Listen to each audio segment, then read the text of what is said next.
The Angry Chicken is a production of Amove TV. Bookmark amove.tv for more gaming and esports shows. The Angry Chicken is directly supported by listeners like you via patreon.com/TAC. Everyone, get in here!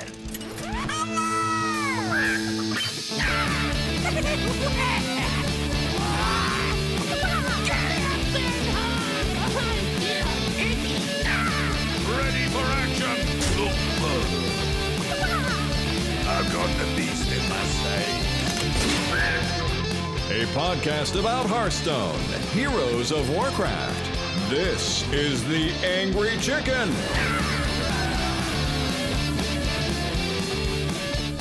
Good news, everyone! It's Tuesday, which means it's Tack Day.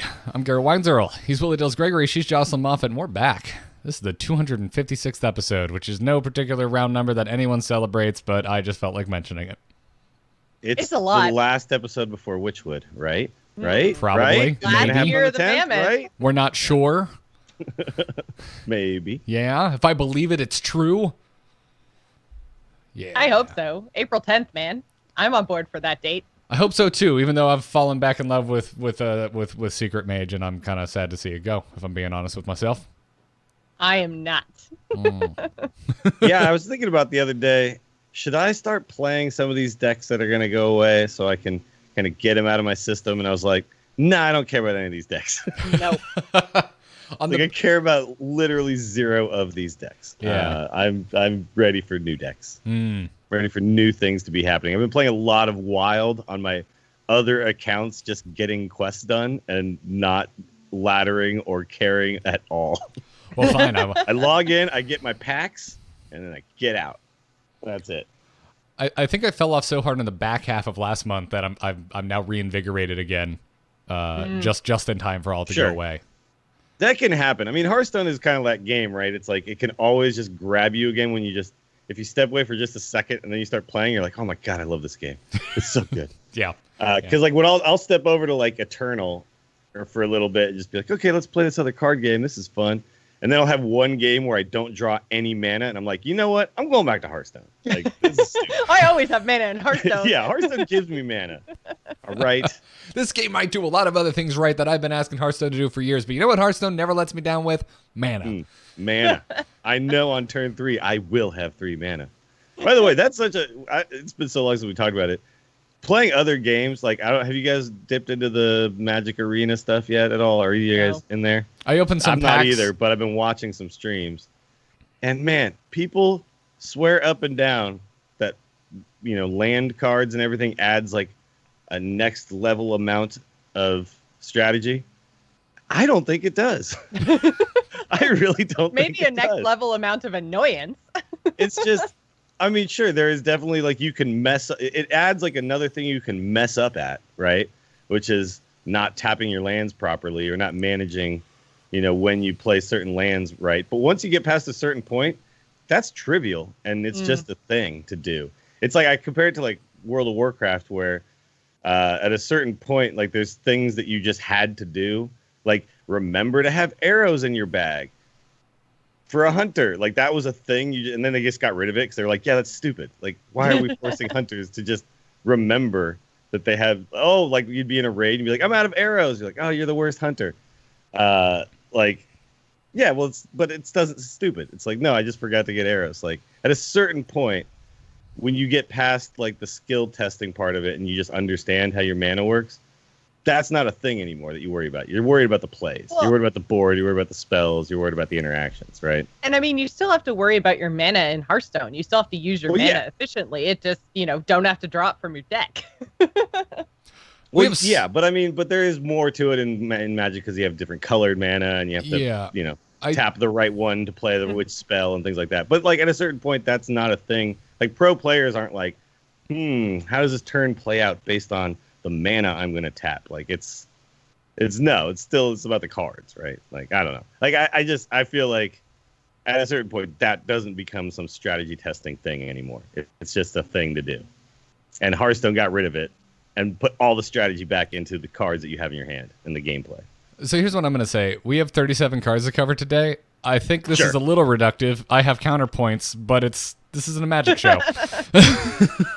I'm with you. It's funny because I've been playing other games. Like I'm in my waning phase of kobolds and catacombs, right? So I'm like dipping into all the other card games right now, and it's just one of those things like I hear people talk about, and I'm like, okay, but like yes, and all that. I think it's fair to say it's not something you're particularly interested in, but I think it absolutely adds multiple layers to that game, much the way Last Hitting does to Dota, but I'm glad it is nowhere to be found in my Heroes of the Storm. There you go. That's a good comparison. Yeah, Last Hitting in Dota and League, and not having to worry about that in Heroes. And it doesn't make it less strategy, it's just different strategy, right?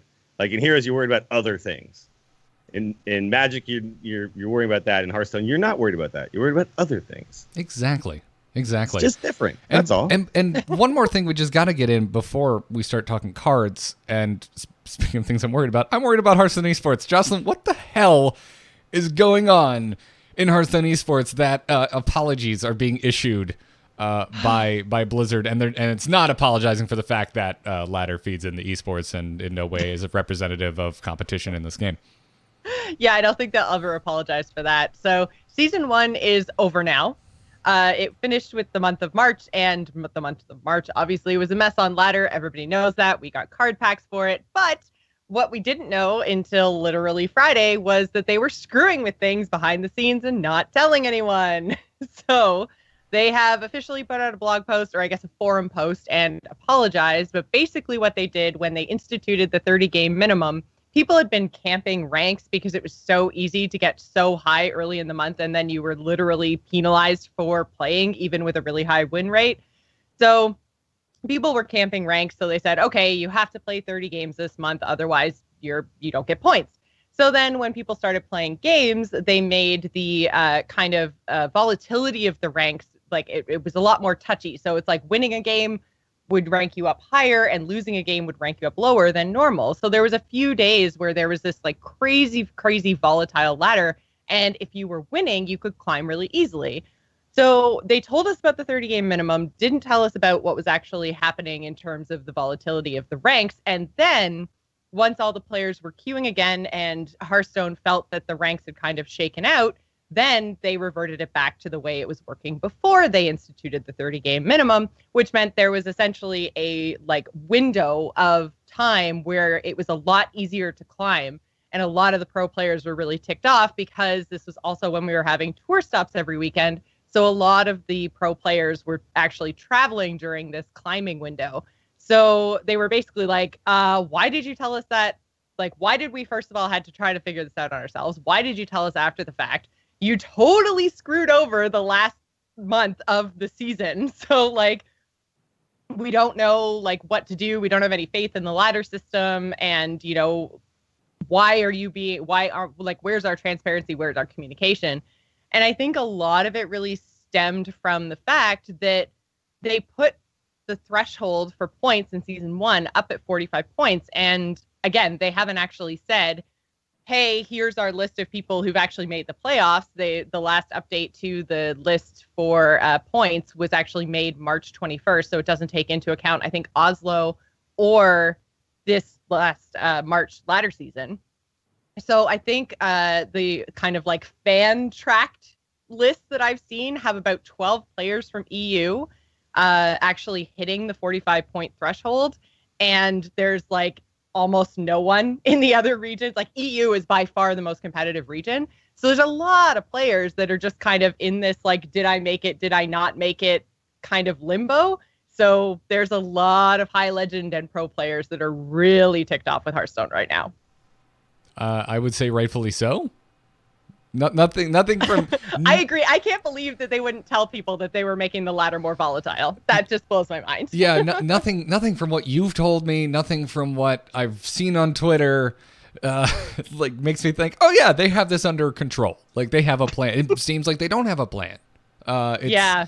I don't understand how we've gotten to this. Like the whole point of the 45 point like floor, right? Like that was, so they're not hitting a moving target. It sounds like they're still trying to hit a moving target because no one even got close to the point minimum, and they're not telling us what they're going to do up until the last minute with that point minimum that everyone's supposed to hit. So there actually was 3 months ago when they announced the new season and the point thresholds and everything else. They did put a post on Reddit, not on their forums, not on their Hearthstone esports site. All right, so they made was it a post or a comment?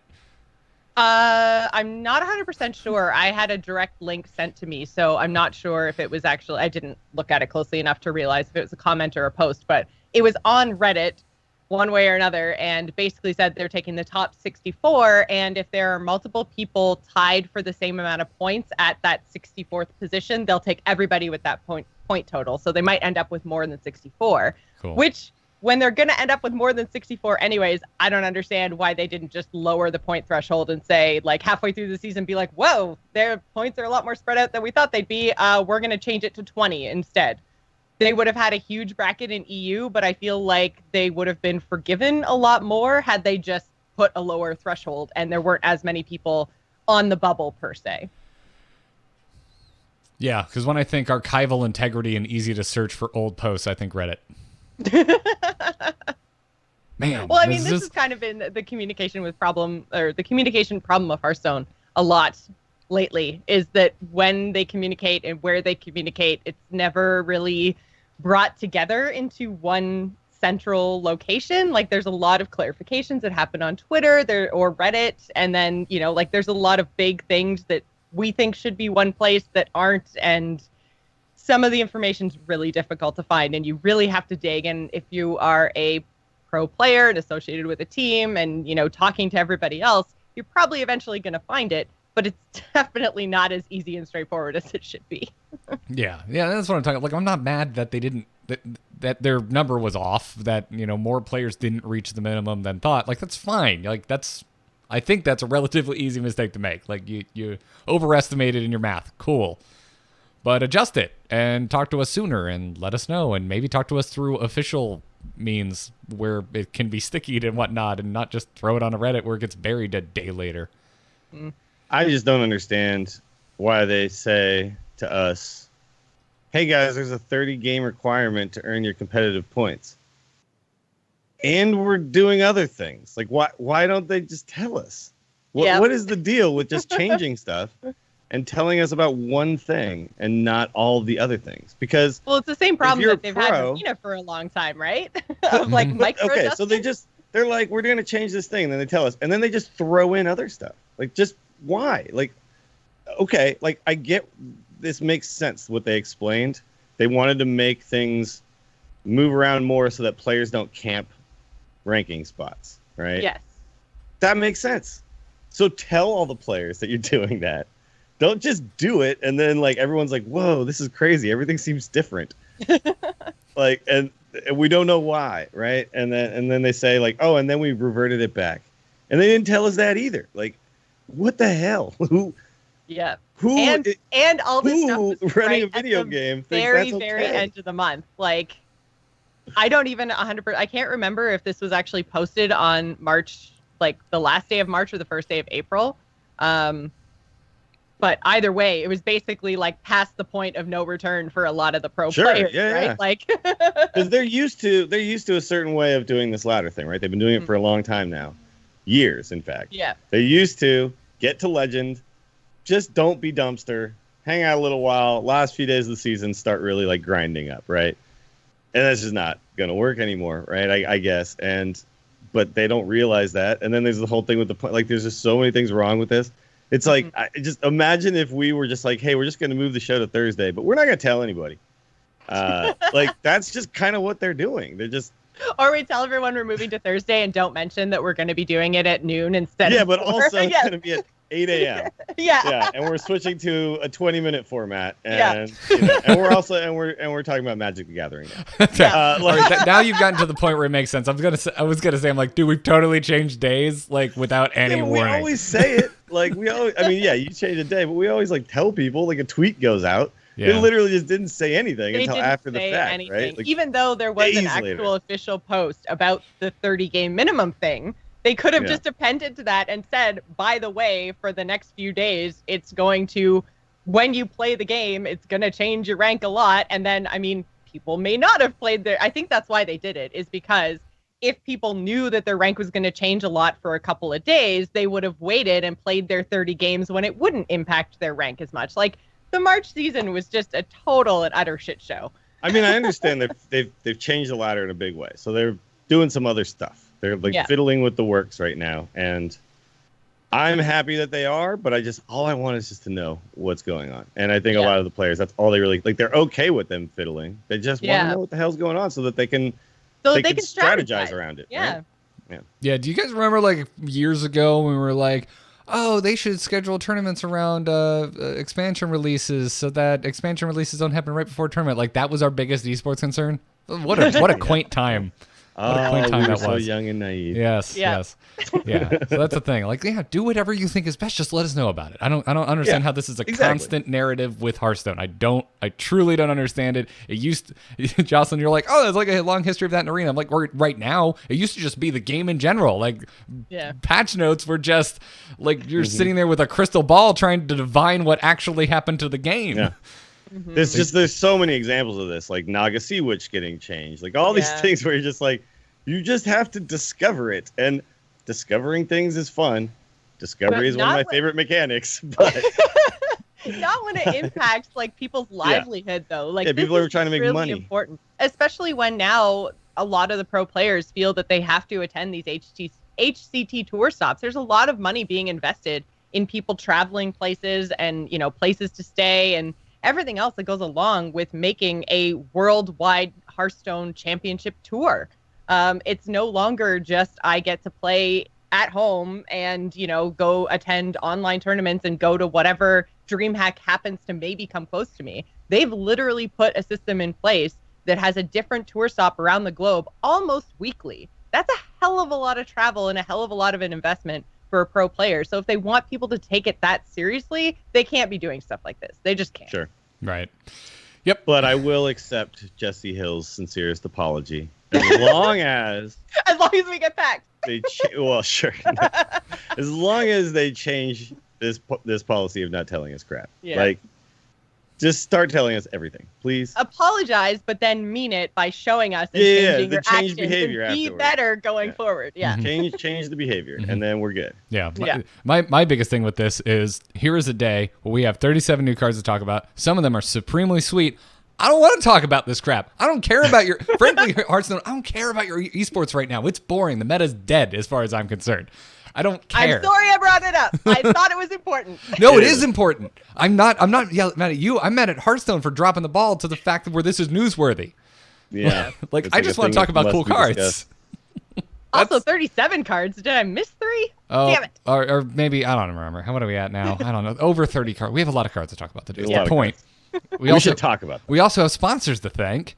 Harry's is back. They are our longest running sponsor. Somehow, no matter what body part we talk about shaving on this show, they keep sponsoring us. And we really Harry's appreciate tells me everything. They never don't tell me.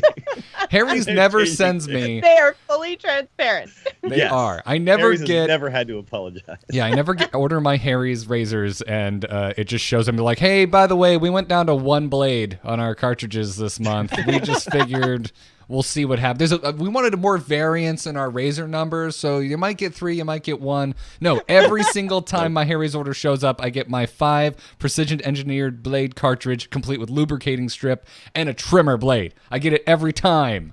Consistency and transparency from harrys.com/TAC. Go check it out. So Harry's is still sponsoring us. As we have mentioned before, we are all converts. They got me to stop using an electric blade and actually lather up because it feels amazing, and then shave. Garrett likes to lather up. Guys. Exactly. Yes, they have a rich lathering shave gel, and I love putting it on my neck and getting rid of that nasty neck beard. It is delightful. I've been keeping myself look. I had to get a job. And so I've been shaving and doing look at this. This is the most clean cut you're ever gonna see me. Thank you, Harry's. You clean up well, Dills. You clean up well, and we thank Harry's for making Dills easier on the eyes. It's nice. It's nice. But you should try them out. You go to harrys.com/TAC. You can pick up their trial set, which is valued at $13. You get one of their weighted ergonomic handles. You get one of those blade cartridges I just talked about. You get the rich lathering shave gel and a travel blade cover so you can take it with you. Again, you can redeem that trial set by going to harrys.com/TAC right now. And we thank them for their continued support of the Angry Chicken. So go give them some eyeballs. Go check it out and try that trial set. Now, let's get into it. The meat, the only other thing we're going to talk about on this episode, Hearthstone cards. It says warning on it. I think we should watch it. No, we cannot miss that card. It's too OP. Guys. Nerf it now. All right, we got some Witchwood cards to talk about, and we're going to start in alphabetical order, go through all the classes as always. Kicking things off with Druid. Three new Druid cards have been revealed since we last spoke. Forest Guide is up first. This is a 4-mana 1/6 that reads, at the end of your turn, both players draw a card. Weird, and I don't know how to evaluate it at all. It's very... Because, yeah, there's a couple things to note about this. Because the draw happens at the end of your turn, it is guaranteed, but your opponent will draw a card that is usable before you get to use your card that you draw, right? Because you will end your turn, you will both draw a card, they will get essentially an extra card, and then it'll be their turn, and they have the opportunity to use whatever card was drawn before you do, right? So I feel like you have to play this in a deck that really utilizes the fact that you have a lot of cards. And apparently we're getting some sort of a big hand druid thing. If that is a thing, then this card seems like it's good in that deck, right? Like you just want to draw as many cards as possible. So I see maybe some possibility over in Wild looking at the aggro druid just because they run Jeeves. So this could potentially be a budget replacement if you don't have a Jeeves. But Jeeves is in and of itself not. It's not like a what is Jeeves? Is Jeeves a rare? I feel like it's a rare. Isn't Jeeves it's been so long since I've played with it. I know, right? Yeah. But Jeeves is just better. That's the thing. Yeah, Jeeves is a rare too. So they're not even they're both rares. I don't know why I thought Jeeves was a legendary. Yeah, the Jeeves reason is you can have two of them, and Jeeves is just better because you want to draw 3 cards, not one, right? And it happens. Yeah, I don't know why I thought he was a legendary. Maybe because he's right? in my. It's because he's named, and in my head he's similar to like Blingtron. So sure, that's probably why what I'm thinking. The other big thing there too is that Jeeves reads at the end of each player's turn. So yes, your opponent draws cards, but it happens at the end of their turn as well. Whereas with Forest Guide, that card draw happens at the end of your turn for both of you, and that's why, like Bill said, your opponent gets to use what they draw before you get to use what you drew. Yeah, sometimes, in fact, one of the reasons why they played Jeeves is because a lot of times your opponent had cards and they couldn't even use the Jeeves power, right? Yeah, true. Like, this is just gonna happen. You know, like the problem too is that the 1/6 body, this seems to me like something that should be attached to like a decent 4-mana body, right? Not a terrible one, like not one that's kind of like doesn't do anything. So I don't know, man. Like it. You really, this big hand druid thing has to be really powerful to be willing to give your opponent stuff. Mm-hmm. And we're kind of seeing this now that this is on a few of the cards that it's going to do things for you for and your opponent right? first. So need, your thing has to just be way better than their thing for that to work out, right? And I just don't know if I see that. I don't think playing a lot of wisps or adding a bunch of tutus to my hand is going to be worth this. I need to see something way more powerful. And we haven't seen it yet. Yeah, that's kind of my thought with this. Is like, card draw is always good. It's not particularly great here, and it's attached to just a confusing body. So yeah, I'm not Garrett is thrilled. confused by your body. Yeah. And I mean, we only have 4 more druid cards to come, right? So I don't know if there's enough space left in the set for a big hand druid to really get what it needs to be viable. Yeah, and also like, I mean, obviously there could be something in the neutral cards that is super good for big hand druid, and druid is the only thing that could really, utilize it properly or something like that. That might be a thing, but I don't know. This might also just be like, hey, we're scared of making druids super good, so we're giving them some weird thing a la freeze shaman, right? Yeah. They're just not trying to give them super awesome cards. The thing is, like, maybe in Wild if you're trying to play a mill druid, but you can't do that really in Standard right now. Cold Light Oracle going away, so I need with all these Wisp cards with Druid, the other one of the other cards we haven't seen yet better be like the Horn of Cenarius. Like if you play X amount of Wisps, blow this and win the game. Like that's what I need to see from Druid right now. Sure. This and win. Hey man, it worked for Malfurion and Warcraft 3. There you go. It's the wind horn. The wind horn. Sound the wind horn. And a bunch of Wisps come out. Next Druid card is called the Witching Hour. It's a 3-mana rare Druid spell that reads summon a random friendly beast that died this game. This is cool. Now this has potential.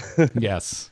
Because you got some pretty good beasts out there, and if you only run a few of them, like I could see you running a bunch of taunt minions, none of them being beasts, and then Hadronox, and then this card, right? So you just summon. It's like now with no N'Zoth, like let's just keep summoning our Hadronox back. Maybe there's a thing there. It could be. The only thing is you kind of don't necessarily want to run like Spreading Plague or Malfurion, stuff that might put some beasts into the pool. Sure, you don't want to play those Don't scarabs. want to bring back, because you don't necessarily want a 1/5 Scarab when you could have Hadronox. Also, the results of Poly and Hex are both beasts, so that could mess up your pool a little bit if we start seeing more kind of polymorph and hexing effects. I mean, But we don't I like see the idea much of Hex, Hadronox, but we do though. see That's what I polymorph thought too. for sure. Yeah. There's big spell mage out We there. don't see any shaman, so Sure, yeah. but polymorph is definitely a thing. I mean, yeah, that's possible. But I mean, you can run. I think what you do is you just run a few high quality beasts, and then you understand that there's a risk. But you Which can is run right. things It like the doesn't Astral seem like Tigers it's broken as well. because you can mess with this. So like you can mess with the pool and stuff. So it doesn't seem broken. So that makes me think that we're never gonna see this played. It's likely one of those cards where it's like, yeah, there's tons of potential here, and then people are like, but it's not consistent enough, and we don't play it, right? Yeah. Like pros are probably going to end up like siding on, well, I just like to know what I'm going to do, Yeah. you know. But I mean, there are some cards that have made it in, like Dragon's Fury in Mage made it in where people were even running Ice Block still, and they're like, I'll take my chances that I'll probably end up getting a decent spell. So if you have a higher than, I don't know, 60, 70% chance of getting the beast that you want, and then it also has to be like that, like the metagame has to be slow enough that it's some sort of a taunt type druid or big beast type druid actually is viable, right? That's the other caveat here. It does kind of seem like, at least from the cards that we've seen so far, that there seems to be a lot more control, or maybe even not control, but like anti-aggro type stuff. I haven't seen like a call to arms style card yet. Yeah, exactly. So maybe we will be moving into more of a control-y meta. Maybe. We say that every single I expansion. know. I know, Dills. You're killing my dreams. It is the Emerald Dream of Hearthstone meta assumptions, right? Like, oh, maybe it's Emerald Dream this time. Maybe we're moving into a control meta. I mean, the truth is both tend to exist. Like aggro and control, we usually have both. Mid-range is always around. I mean, the strongest deck right now is an aggro deck. It's Dude Paladin. I understand that everyone's like Warlock, but really, like Dude Paladin is actually like the top deck. You see it. It's actually a Hearthstone replay. It's played the most. It's got like a high win rate for months now in a row. But the second best deck is literally just Control Warlock, right? And that one craps on this aggro deck that actually like rules the ladder. So yeah, we're like not far off from a straight up control meta, right? Just a few more awesome cards for a few more other classes, and no one will be able to get those dudes through anymore. Yeah. With Witching Hour, I'm not sure if it's good right out the gate, but this is a playable card that can be built upon. Yes, it is a card that I could see decks being built around, and I like it. Yeah. Final Druid card for today, a legendary, Duskfallen Aviana. It's a 5-mana 3/7 legendary Druid minion, and it also reads, the first card each player plays each turn costs 0.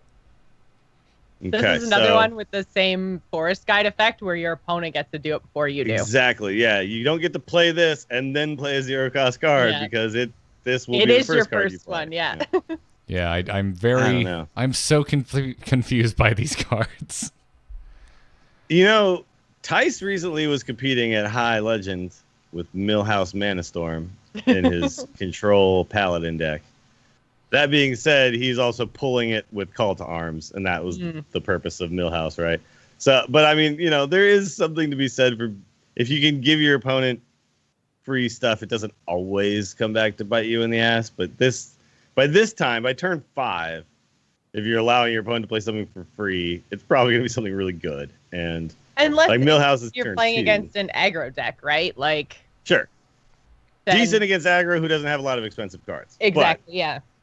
I need And maybe against a control deck where you're just trying to like bait them to do something too early in the game, and I don't know. Like, man. It's just wouldn't weird. a free twisting nether be nice? Sure.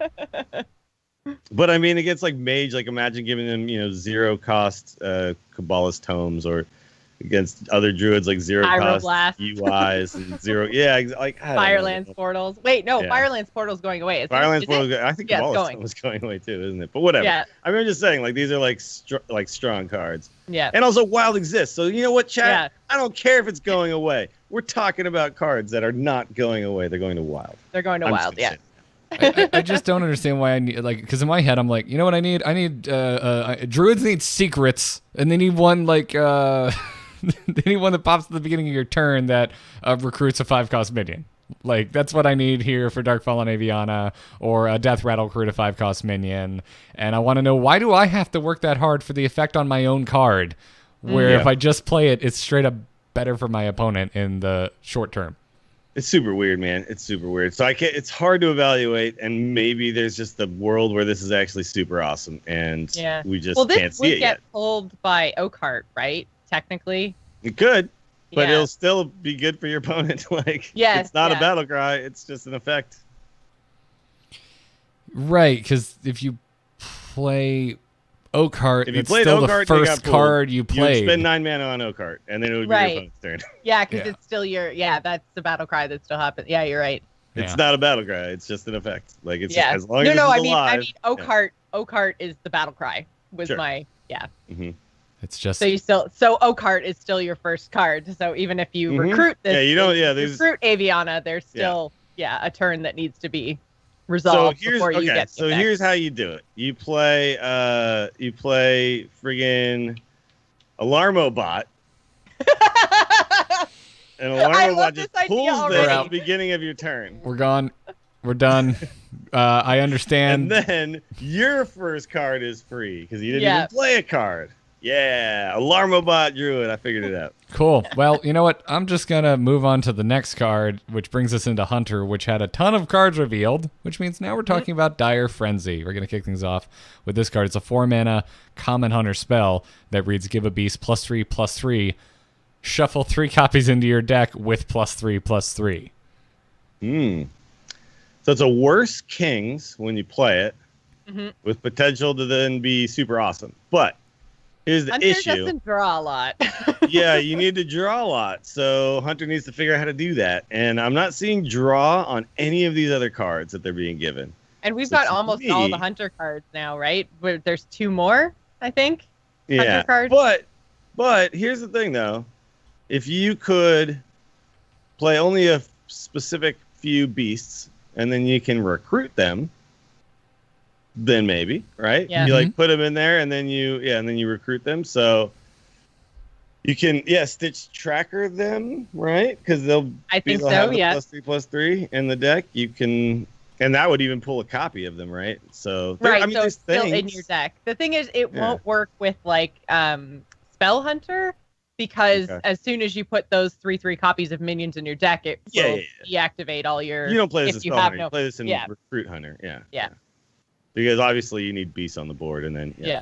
But I don't know. I think there's potential here. It's just, is there a way to be tricky enough to actually get these cards? Because the initial turn you play 4 mana for +3/+3 is essentially a tempo loss.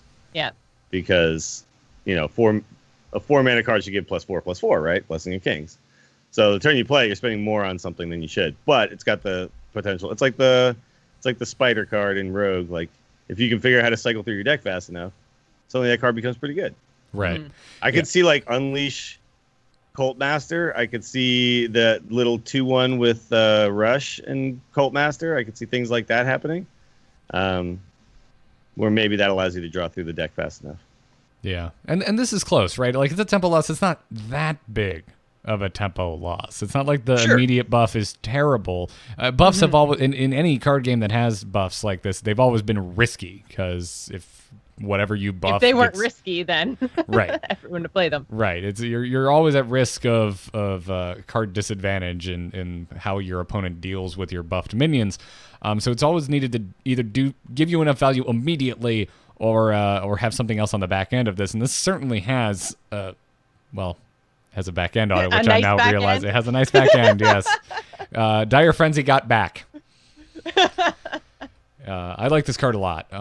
Again, I think this is going to be my non-committal answer for a lot of these cards. Like, I like this card a lot. I don't know if there's potential. I don't know if we have all the tools right now for it. So I just want to bring up something.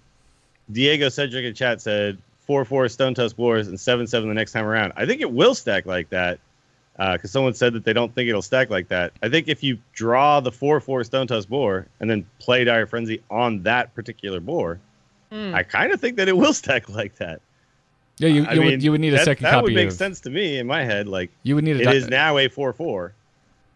And then I give that 4/4 +3/+3 and put 3 more of those into my deck. It applies the buff to whatever like the base card is, or if it applies the buff like in terms of what gets shuffled into your deck. Obviously, the one on board would be a 7/7, but I don't know if the ones that go into your deck would be 4/4s. Or but it'd be weird if it didn't work that way to me. I don't know. Yeah, because it is a 4/4 it depends at how that it works point. on the back end and how it's coded on the back end, as if it's dealing with the base card or dealing with the card as it is.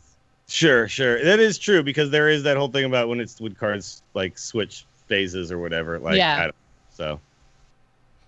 I mean, like, okay, let's say you buffed a beast with Houndmaster and then put this on it. Would it keep the Houndmaster buff? I guess that's where it really kind of starts to get tricky and weird. So we'll have to see it in play. I feel like traditionally, unless when we're dealing with the word copy in Hearthstone, unless copy specifies a state, it's a copy of the base card. Sure. Usually, yeah. So it might not. Yeah, it might not. It's just one of those weird things. I guess to me it's bizarre, because I've been playing so much Eternal, and in Eternal things just keep all buffs and debuffs, right? Like if you put a card into your graveyard buffed, it is buffed in your graveyard. If you somehow get it back out of your graveyard, it has whatever buff it had going in. And like, it just makes sense that way to me. And like, it's so bizarre when Hearthstone doesn't do it that way. I'm okay with it. Like, I've gotten used to it like that. Yeah, okay, I see it. Yeah. You silence off text but not buffs. It's actually beautiful. Yeah. Laura, man, in the chat room too, is like putting this on your Zombeasts. Like, you get copies of Zombeasts thrown back into your deck for late game. Like, ooh, that's actually pretty cool. It's kind of a control-y card, I think, in games that you want to go long. I think that actually quite a few of the Hunter cards we saw released support that kind of an archetype.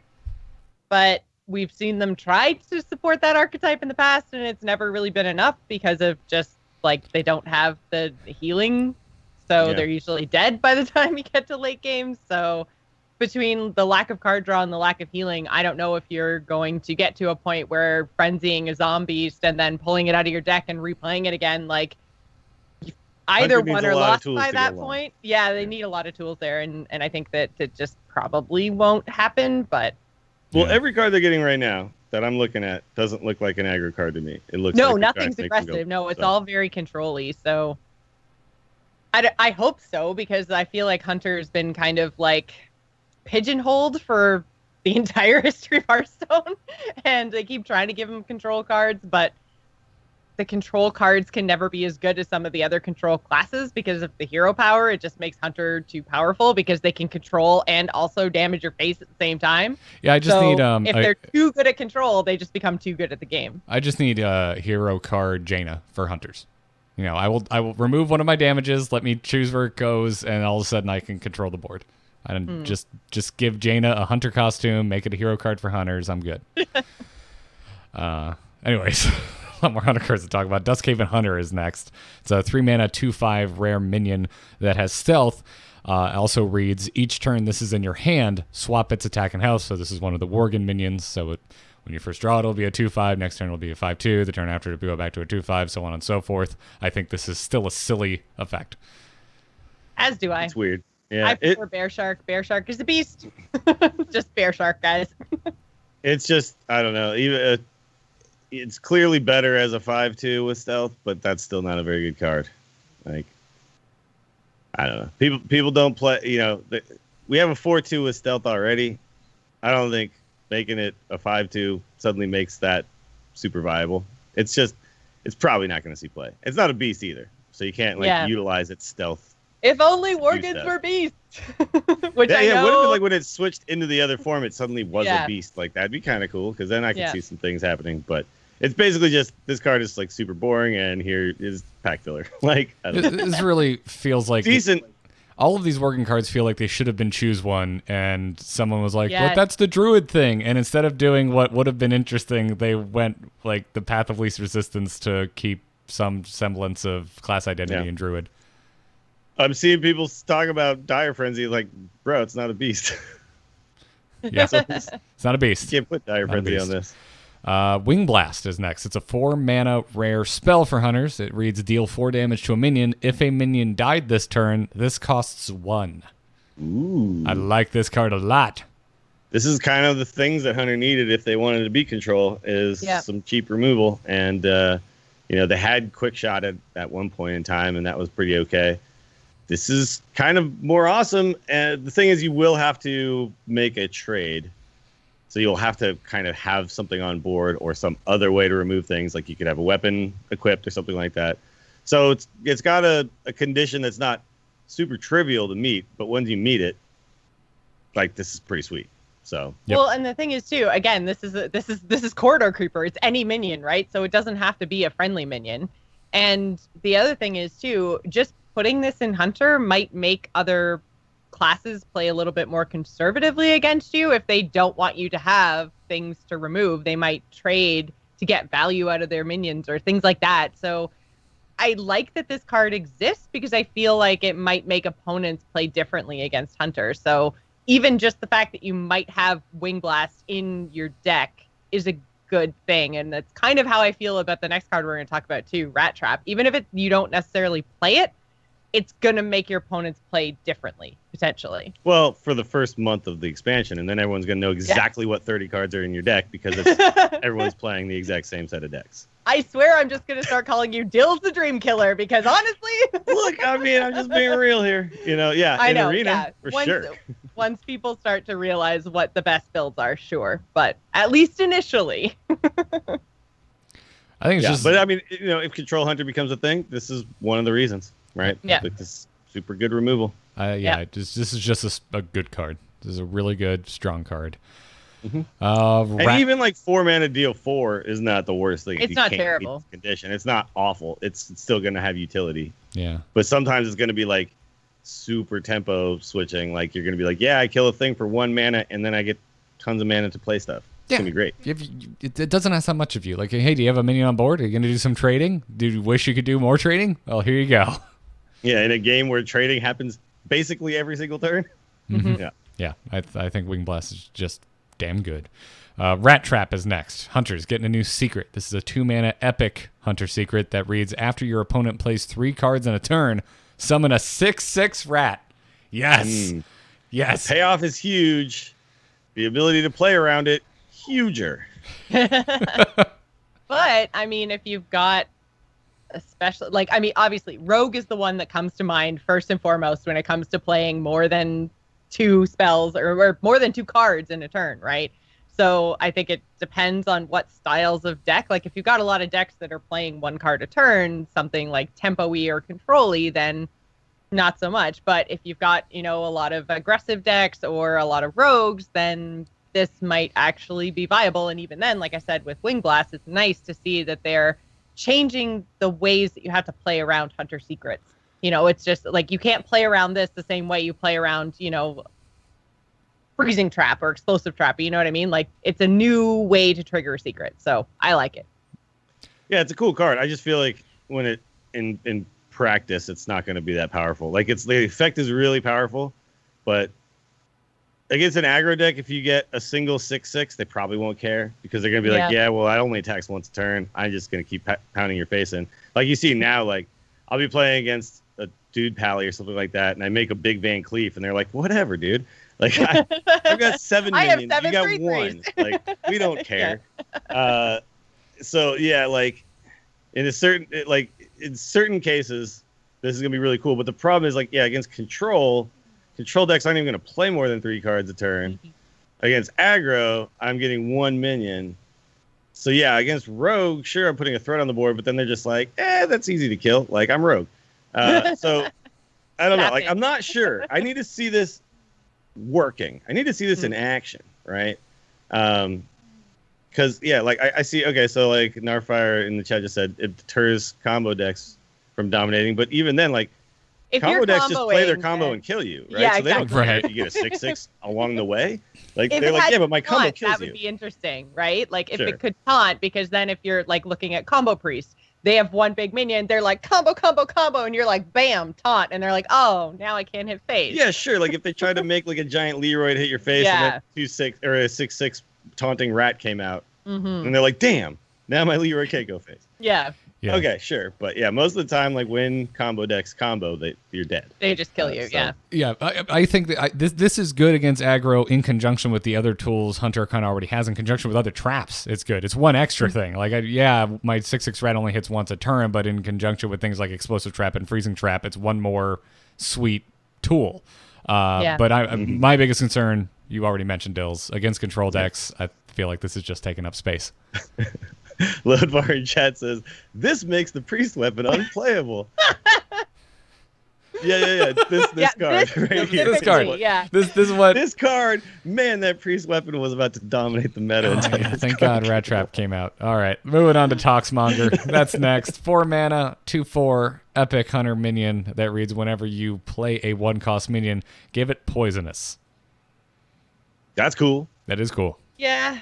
Little. A lot of people I saw were saying like Quest Hunter, but I think it's too kind of slow for Quest Hunter. It combos interestingly with some things like Elven Archer, because then you've got your poisonous that you can aim anywhere, and then you're leaving a 1/1 poisonous body behind.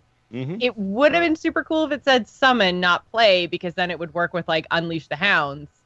Oof. But it doesn't. It's play a minion, so you have to actually play it from your hand. I think that's good, because I don't want them summoning 6 1/1s with poison. If it said summon, I think they'd need to alter the mana cost. But then if they said summon, it would be another control tool, and then so that's where I think it would be interesting. I don't know if this will actually see any play. It seems weird. It seems a little overcosted because it, like, all of a sudden.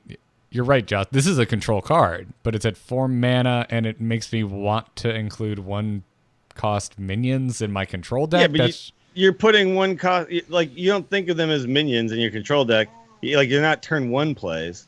They're removal. You're putting 1-cost removals in your deck. Yeah, but I'd rather have 1 card removal. Like, if Wing Blast is a cool 1-cost removal, why isn't an Elven Archer a cool 1-cost removal? Because Wing Blast is 1 card, and Toxmonger requires me to have another card to combo with it.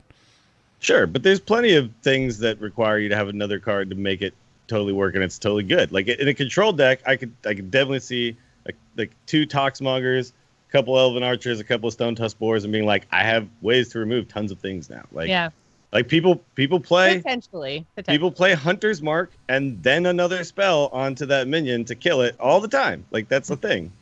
I don't see this being like that's a huge deterrence. Like you're right. It's worse than just being able to shoot it with a fireball.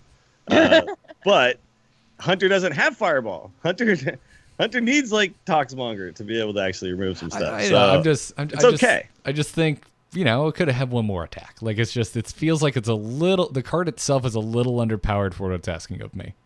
Overall, I like the card. I guess. I don't know. I feel like if it was like a 3/5 for 4 and it also had this awesome ability, like that might be too good. I think 4 mana 2/4, like it allows your opponent to answer it so that you can't keep playing 1-cost minions with poisonous. I think in arena this is going to be a really cool card, because in arena you want to draft 1-drops, right? In constructed, you're going to have to specifically be playing a control hunter deck that just requires a few more removal spells, and this kind of acts as a way to give you those.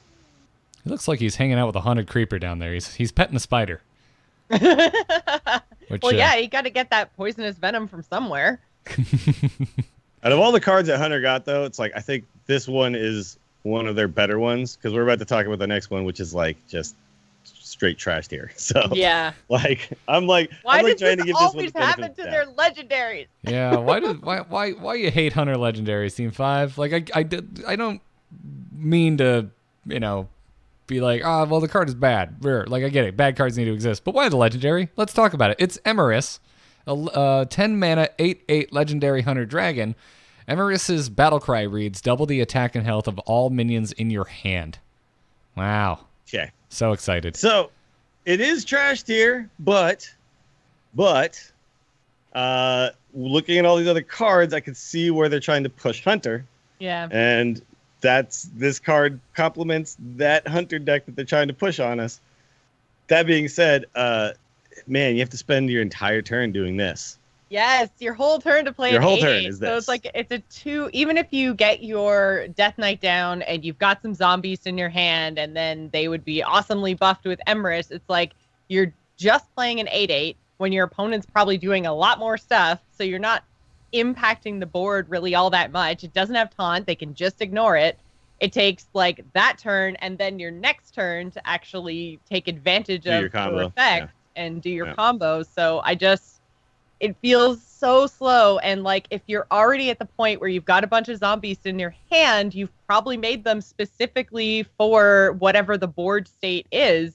It's probably just going to help you win more. You may not even like need to if double you got a handful anything. of zombies. If you have a handful of zombies, you're fine. probably already ahead. You need to double their health. Yeah. I will say this though, I am definitely going to make the Emerus like all spell hunter with Emerus and Leroy and Faceless, right? And then I'm gonna play my Emerus. I'm gonna play my Leroy. I'm gonna Faceless. I'm gonna hit you for 24. That being said, like Hunter doesn't really try but then again, to that's combo like, you in the late like game. They turn try to 10, incrementally turn damage 11, you over right? the game. Yeah. You gotta live to get there. But still, I'm gonna do well. I will live because I'll have my spell stones and my secrets, and my weapons, and I have my wing blast. I'm gonna have my I'm gonna have all my cool stuff. I don't hear you mentioning Toxmonger, Dills. Well, I can't have Toxmonger because I need to buff Leroy. But you love Toxmonger so much. And I'm just okay. I can play. Okay, my Toxmongers. I'll have my Toxmongers. I'll have it all, man. Yeah. No, I get the idea. Like the deck I want to build around Emerus is fun in theory, but it really does just feel like win more. And it's like, well, kill command's not going away. Leroy isn't going away. I don't plan on winning on turn 10. I plan on winning on turn 7, or turn 8, on turn 9, on turn 10, and I don't win on turn 10 with Emerus. Yeah. If I have a situation where I can afford to just play a 10 mana 8/8, then yeah, I probably won the game. Like if I can get to a point where I'm like, hey, I can spend this entire turn just putting an 8/8 on the board that actually doesn't affect anything else that my opponent is doing. Yeah, I'm probably in a really good situation. So yeah, I'm sure I could figure out other ways to get there. Yep. Well, I still like Houndmaster Shaw, so at least one of the legendaries I'm not completely disinterested in. Yeah, that one is just like a fine card, right? Like, yeah. 4 mana, 3/6, give my other minions rush. Not even beasts, other minions. My other minions have rush. Like, that's cool. I'm into that. No, even oh man, combo that with your Elven Archer that has poisonous from your Toxmonger, so it gets the ping effect, but then the Archer 2 has rush and can just run into another freaking dude. Oh damn. That's go. a 9 mana combo that kills 2 minions and puts a 2/4 and a 3/6 on the board. Seems pretty good. I'm all right with it. All right, let's move on. One Paladin, count them, one Paladin card has been shown since we last talked. It's Cathedral Gargoyle. It's a 2 mana 2/2. It's epic, and it has a battle cry that reads, if you're holding a dragon, gain taunt and divine shield. It's a good card if there's good dragons. Yeah, right? and there could still be Paladin-specific dragons, right? We've only got 3 out of 10 Paladin cards, so possible they might still get some cool stuff. Not to mention we did get Nightmare Amalgam, so that could activate, like it could potentially fit in maybe a Murloc Pally because it could activate the Gargoyle because it's technically a dragon, but it would also count as a Murloc. So maybe. I'm going to predict no on that one, but I'm trying, man. I'm trying. Sure. But aren't they? They're losing the 1/3 Murloc, aren't they? And then Yeah, they're losing the dude that changes their hero power. what about Rockpool Hunter? Are they losing that too? No, Rockpool I think was on Goro, but they're losing Secret Generator, Hydrologist, aren't they? Hydrologist, sure. Oh, sure. that's true. Yep. So yeah, I'm curious to see if Murloc Pally. I feel like Pally's going to go down the dude route, pretty heavily. Probably. They could do. Oh, Hydrologist is on Goro. Okay, so they're not losing. So yeah, okay. Rockpool is also on Goro, so we still got that around too, right? Yeah. So I mean, hero power changer. They're losing the 1/3, yeah. Yeah. And that's significant. What about the Gentle Megasaur? That's also in Goro, right? Oh, Yeah. they might actually be still a thing. Yeah. I think they'd Murlocs be could okay. still be a thing. Yeah. Sure. The thing is, though, it's like, even in that case, though, I don't think you want to just play like a couple of dragons just so you can play a shielded mini bot on turn 2. You probably still just want to be playing Murlocs on turn 1, 2, 3, like that kind of stuff, right? Have we seen neutral dragons? I don't think so, right? No, not yet. I don't think Zero. We there's saw a been- Hunter oh, Dragon.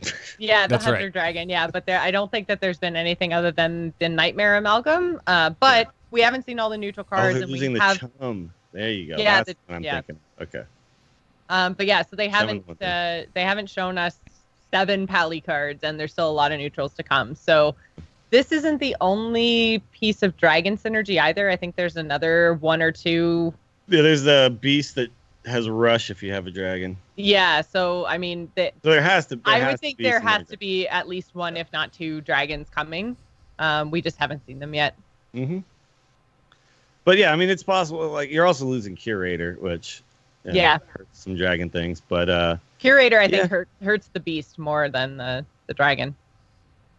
I mean, well, a lot of times, like these days, I see Curator being run where there's a couple of beasts and a couple of dragons, right? Like, you draw like the last deck I played it in. I think I drew Plated Beetle and something else with it, right? Like it was a control deck. So there, I mean, there's a lot of stuff where we need to see the things that are being added before I can say this is a good card. Like, obviously, if you can proc it and play it on turn 2, it's good. Yeah, well, because Shield Minibot was one of the best ever, right? But if and you this can't- has taunt on top of that, Yeah, but if it has you a can't, it's condition, bad. right? So Yeah. Yep. Yeah. So just we'll see on that one. It's a big fat we'll see. Apparently, I forgot Vex Crow because it came out so long ago and it came out before everyone was showing lie cards on April 1st that I forgot we hadn't already talked about it. Sure. April Fool's Day sucks, by the way, and I'm done with it. Oh, it's the worst. yeah, especially in the middle of release season, I didn't know what, and especially since some of these cards are pretty crazy. I was just like, I don't know if this is actually coming in the set or not. I'm just gonna stay off the internet the whole day. I just turned the internet off. Yeah, I went golfing. I was like, nope. Yep. Nope. Yeah, so if you missed it, Vex Crow is a mage minion. It's a 4-mana, 3/3 common beast for mage that reads, whenever you cast a spell, summon a random 2-cost minion. It's weird. Yep. It's just weird. Like, so mage is not a class that can really take advantage of board flooding in the way other classes can, right? They don't have Bloodlust or Yet. Savage Roar or anything like that. Yet. They don't have a bunch They of don't have buffs to crazy play on them. buffs. Yeah. We haven't seen mage be the class that plays like Violet Teacher, and that's the closest comparable card I think to this, right? So we'll see. I mean, they are losing their secrets, the abilities, like in a pretty big way. So if big spell mage isn't the thing, maybe there's some sort of a tempo mage that plays a Vex Crow and just tries to play a whole bunch of secret or spells in one turn, a la Flame Waker stuff back in the day. But you're like, I don't know. But Flame Waker was like directly dealing damage. you're to dealing help deal damage with or you're removing deal with minions. your opponent's Yeah. board or help do damage to the face. Like Flame Waker was a lot more active and it was random, yes, but at least you knew you were going to be putting a certain amount of damage onto the other side of the board. This with just summoning random 2-drops, it's not like it says give all those 2-drops rush or something. Like you have no. It doesn't make Yeah. an impact the way that Flame Waker would. Yeah, but I mean, we're not talking about will Vex Crow find a home in Wild. We're talking about will it find a home in Standard? Will it find a home in Standard immediately after 3 expansions go kaput? So if it ever had a chance, I think it's now. And we still have 8 mage cards to see. So I don't think it's bad. It's not bad. I mean, this is It's easy not a to terrible card. It's just you have to build around it. Right. Like you can't What do just throw this into a mage deck and be like, sometimes I get a extra 2 drop. Well, like, right. you It have to has to be put part in of a your bunch plan. cheap spells. Yeah, it has to be part of your plan. But also, mage's plans have always been casting spells. So I don't think I'm not having to bend over backwards for Vex Crow. It's just is there an archetype that currently doesn't exist that pops up after Witchwood goes live? That's the question, because secrets are dead in Standard. But the mages don't play all their cheap spells, right? Like they just don't right now. Like you don't see arcane missiles, you don't see and some of their Mirror cheap image. spells aren't actually cheap because they are based on how much mana you got left. Like to me it's like a tempo mage is the only way you can really utilize this, and that means you're playing, and like Arcane Blast isn't in Standard anymore, right? So you can't play that. So what are you playing? Arcane missiles? No, I don't want to play that. I don't want to play that stupid card.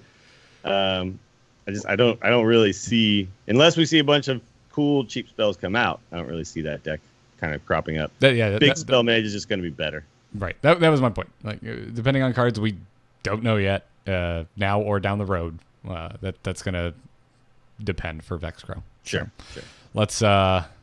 Let's move on to Priest and talk about one of my favorite pieces of art that's come out of this set so far, Coffin Crasher. It's a 6-mana, 6/5 rare Priest minion that has a Death Rattle. Summon a Death Rattle minion from your hand. Thank God it doesn't pull from your deck and doesn't res anything. Yeah, but okay, so it doesn't summon a copy of it, just so everyone is on the same page here. It actually pulls the card out of your hand. It's kind of like recruiting from your hand, right? Yeah. In a way.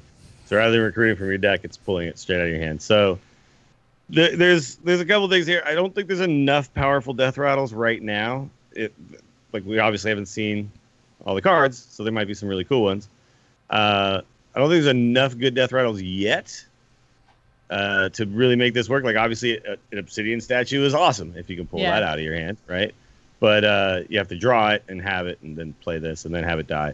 There's a lot of things that go on there. So this is a kind of wait-and-see card. I could definitely see, like, a wild Death Rattle in the Zoth Priest with the quest. I already have that, and this card's going in there. Is definitely something to consider with this card, for sure. Yeah. That's right now, the quest isn't good enough to see play, especially in a world where you just Divine Spirit Interfire things. So, like, it's just like this has to be better than what you can already kind of do, right? And I don't think you want to play it in Big Priest, even if Big Priest is still a thing, because Big Priest is not going to have Barns anymore in Standard, right? So that might not even be a thing anymore. Excuse me while I pour one out. No, never mind. I'm peeing on its grave. But, it's like, if you get a 6/5 that dies and pulls out something else awesome, obviously that's good. It's just, is that better than what other Priest decks are going to be doing? My brain doesn't even go to Standard for Coffin Crasher. I'm just excited about wild implications, and that's good enough for me. Sure. And I honestly think this is a great arena card. If you just have any Death Rattle in your hand when you play it, it's just like free tempo, Yeah. Like, I play a 6-mana 6/5 is not great. Obviously, it's like a little bit below what you should be paying for 6 mana. But dude, then you get another Death Rattle minion just comes into play. Like, and if you do there's gonna be times when this is just super sick and disgusting, and then there's gonna be times where it sucks. Yeah, and if you resurrect Coffin Crasher, it's not bad because it's a Death Rattle. It's not a battle cry. You're not missing out on its effect by resurrecting it. So sure, yeah. I think it's cool. I like this card a lot. I also like the next card a lot. It's called Holy Water. It's a 5-mana rare priest spell. It reads deal 4 damage to a minion. If that kills it, add a copy of it to your hand. I'm so used to seeing like random minion in my damage spells lately that I'm just like, wait, this is just targeted damage? And if it kills it, I get a copy? Sweet. I like Holy Water. Yeah, it's decent. It's obviously weak for the mana cost, the initial effect, but you're also, like, essentially you're drawing a card, right? Mm-hmm. One thing that's a little bit weird about it, though. Card. A specific card. Like, but one thing that's a little bit weird is like it's oftentimes going to be hard to get like a super impactful card because you're going to have to get something that has 4 health most of the time. Unless you can Well, like, run but I something mean- into it already, right? You could also do it with your own cards, right? So Sure, you make sure. a trade, get something down to where it only has a couple of health, and then you play Holy Water on it, put it back in your hand. Yeah, you get but it to I don't use want to again. spend 5 mana to do that. Rogues do that for 0 and make it cost 2 less. Like That's I true. don't want to spend 5 mana killing my own minion and getting another one. I think it's Yeah. good I wanna enough kill your with in combination with a trade. I think it's good enough in that way. It's slam in reverse. You slam first, you draw a card, and then you have something else to actually finish killing the thing you slammed. Like we used to do that all the time in Warrior. I don't see why doing it in reverse is a big deal with Priest. Maybe. I think it's suspect to me whether this is actually going to see like a ton of play. Like I think it's definitely a super cool card. It's just like it's not a guarantee. Like it looks awesome, but it's not a guarantee. I mean, this card is interesting and has potential, but isn't like, oh yeah, auto include. Like it's the meta has to have things that you want to take, things that have 4 health or less, like things that it has to kind of like work out during actual play. But it's like sometimes this is going to be like, oh yeah, I get something so sweet, and this turns the game, right? So Yeah. any card Well, that the has other thing- potential to do that, I think, is always something you got to think about. And the other thing is the priests are actually losing a lot of removal when it comes to the rotation. So Potion of Madness, Dragonfire Potion, Pint Size, and Horror, they're all rotating out. So priests are going to be hurting for just removal in general. So this might find space in priest decks just because of that. They just straight up need help. Well, I mean, there's Definitely At helps least with it's the standard. Miracle Rogue matchup. You can kill the 4/4 Auctioneer. spider thing, which was Or the spiders. like, so hard to kill before because the Dustbreaker doesn't kill them. Yeah. I wouldn't say I'm stoked about getting a copy of them though. Well, if you get a copy of the first one, that's cool. You don't want to get a copy of the spider that comes out though, because that's just a 4/4 spider. Right. That's Yeah. what I'm talking about. But if you get a copy of the one that puts them in your deck for free, like yeah, all right, I'll take that. Or if I'll just take your auctioneer, and then I just have an auctioneer now. Like that could be okay. Yeah.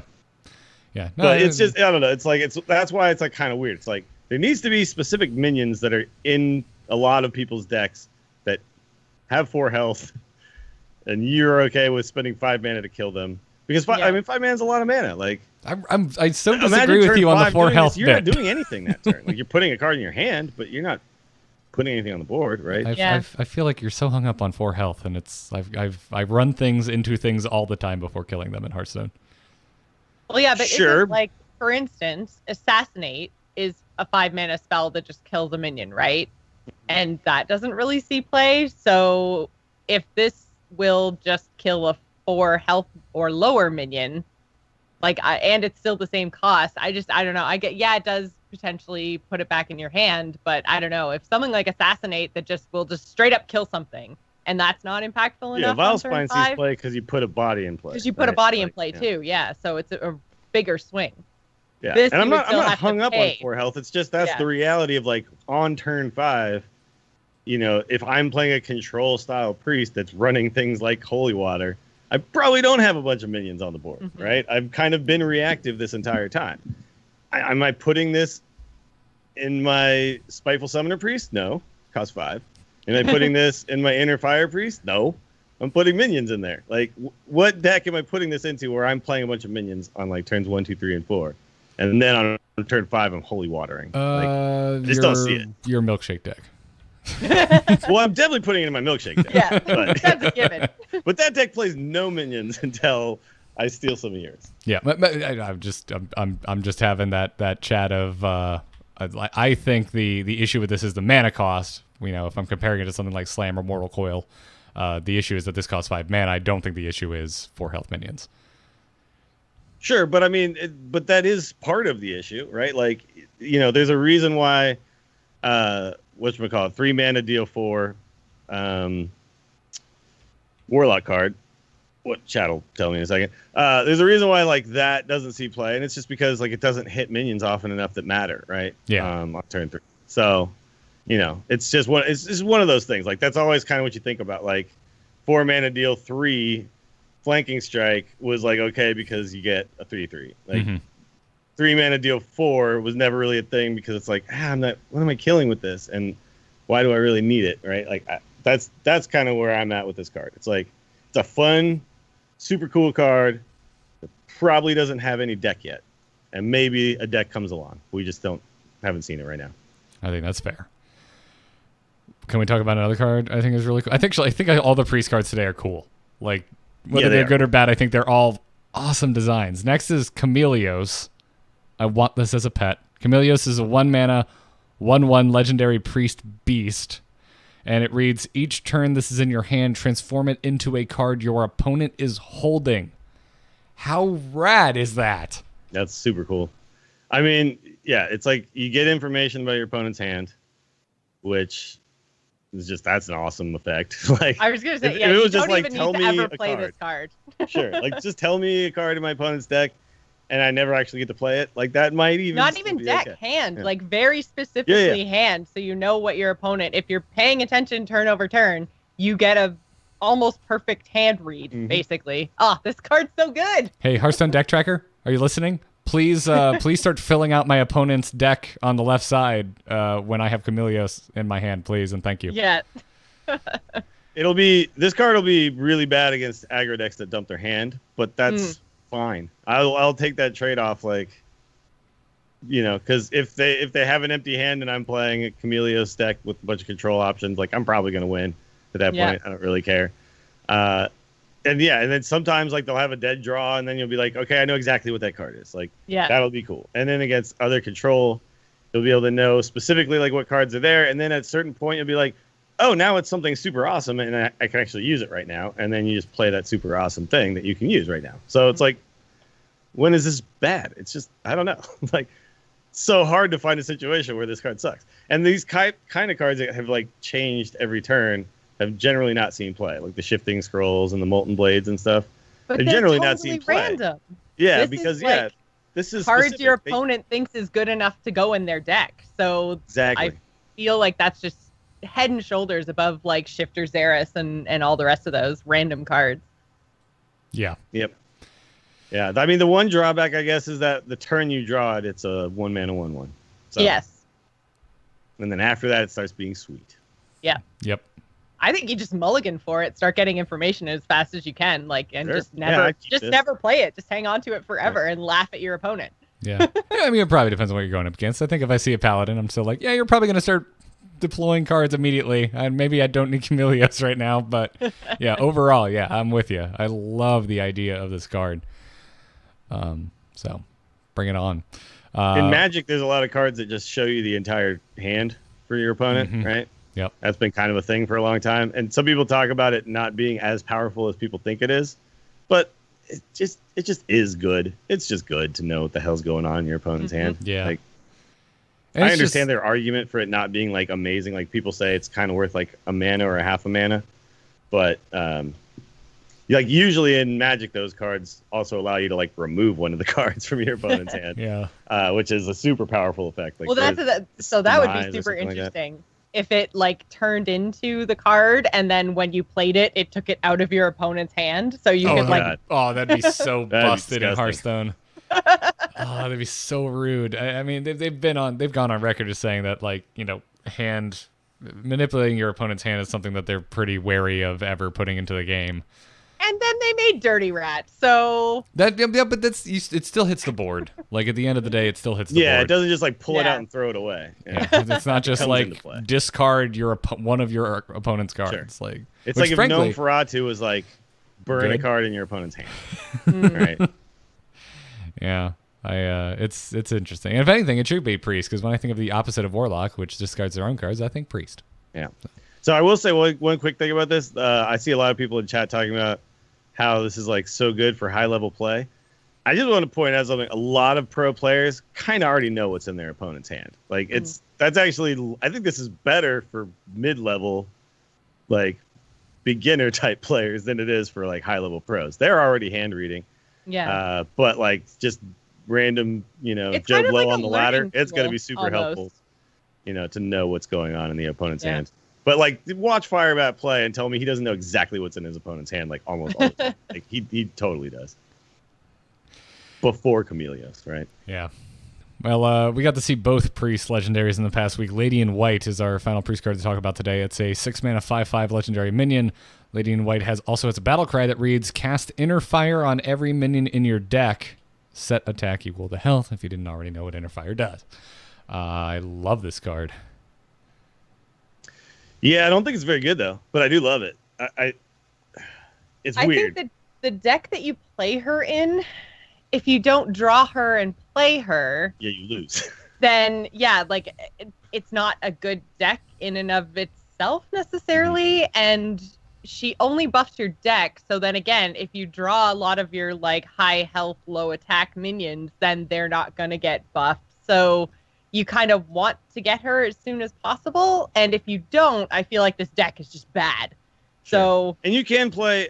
I mean, to be fair, you can also play Divine Spirit Inner Fire in the deck to kind of like try to cover your butt, right? So you get like multiple ways to do it.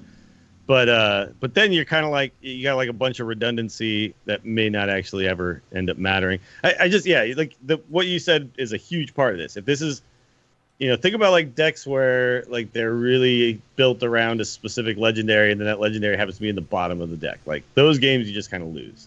And that's what's going to happen with Lady in White. And then, of course, like you're going to be playing a bunch of minions that are not good unless you draw and play Lady in White, right? So that's going to be the issue with her.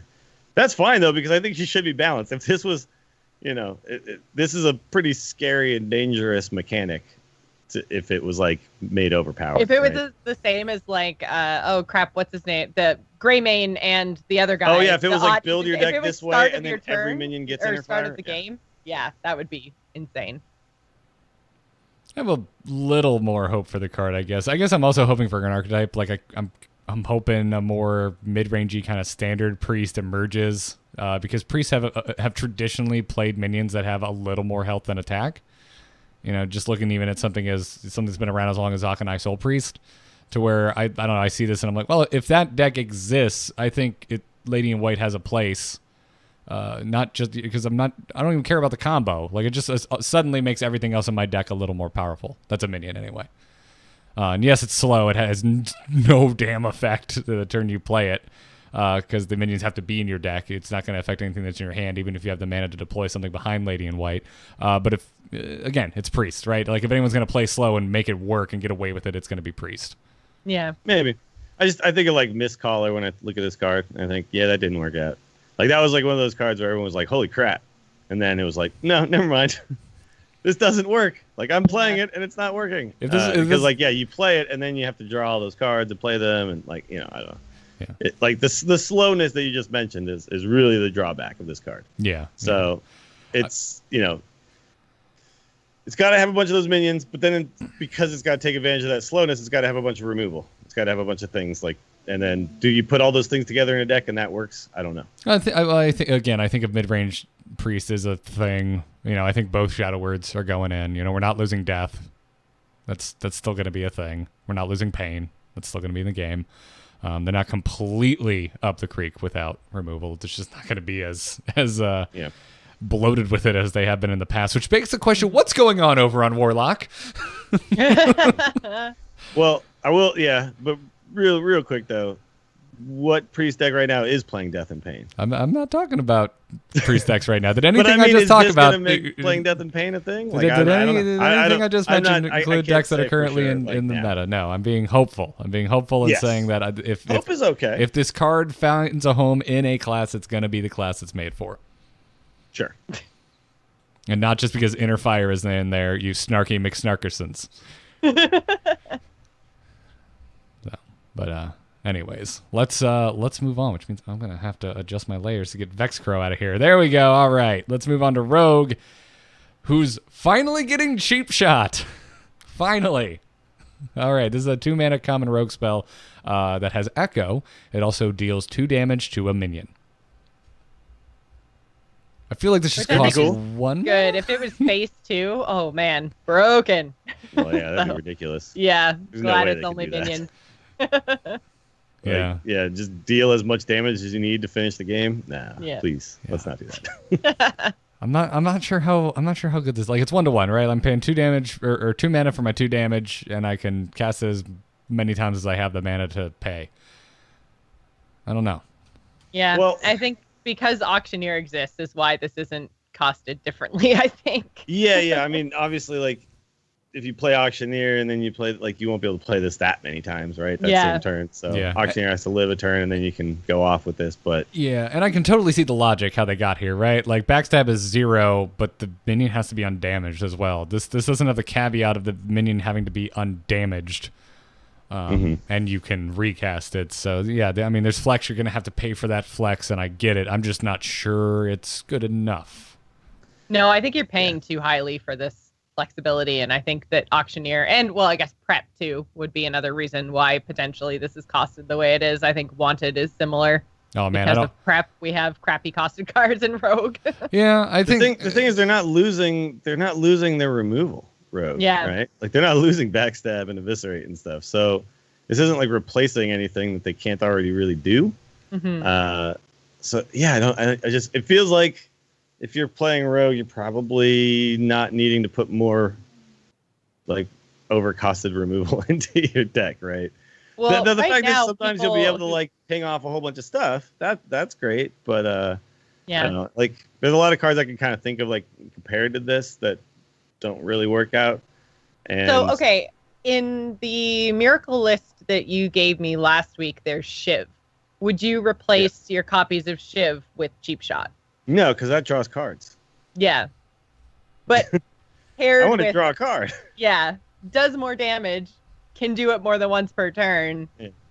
draws So Shiv cards draws with cards. Auctioneer. Like, I was gonna, like, Shiv would be the replacement, I think. Like, Cheap Shot would replace Shiv if you Sure. wanted to, but I don't know if you want to.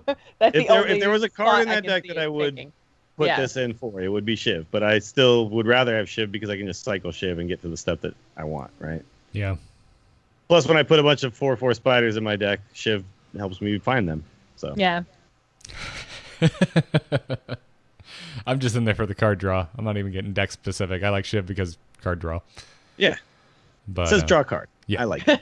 Yeah, yeah. This Cheap- doesn't say draw card. Don't like it as much. Yeah.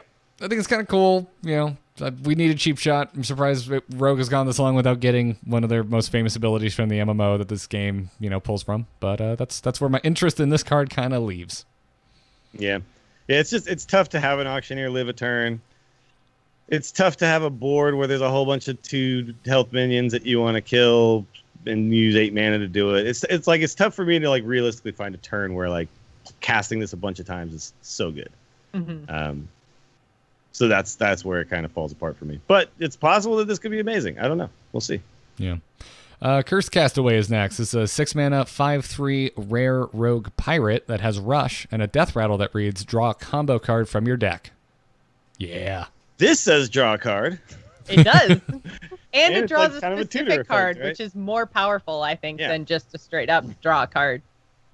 So the combo cards that are out there that are like pretty good are things like SIs and Vile Spines and things like that. So Minstrels, Cold Blood. yeah, Minstrel's good. Yeah, these are good cards. These are That's cards right. you want to have in your hand. So it's to kind of think about it like 6 mana, deal 5, bind a comp. Like that's good, right?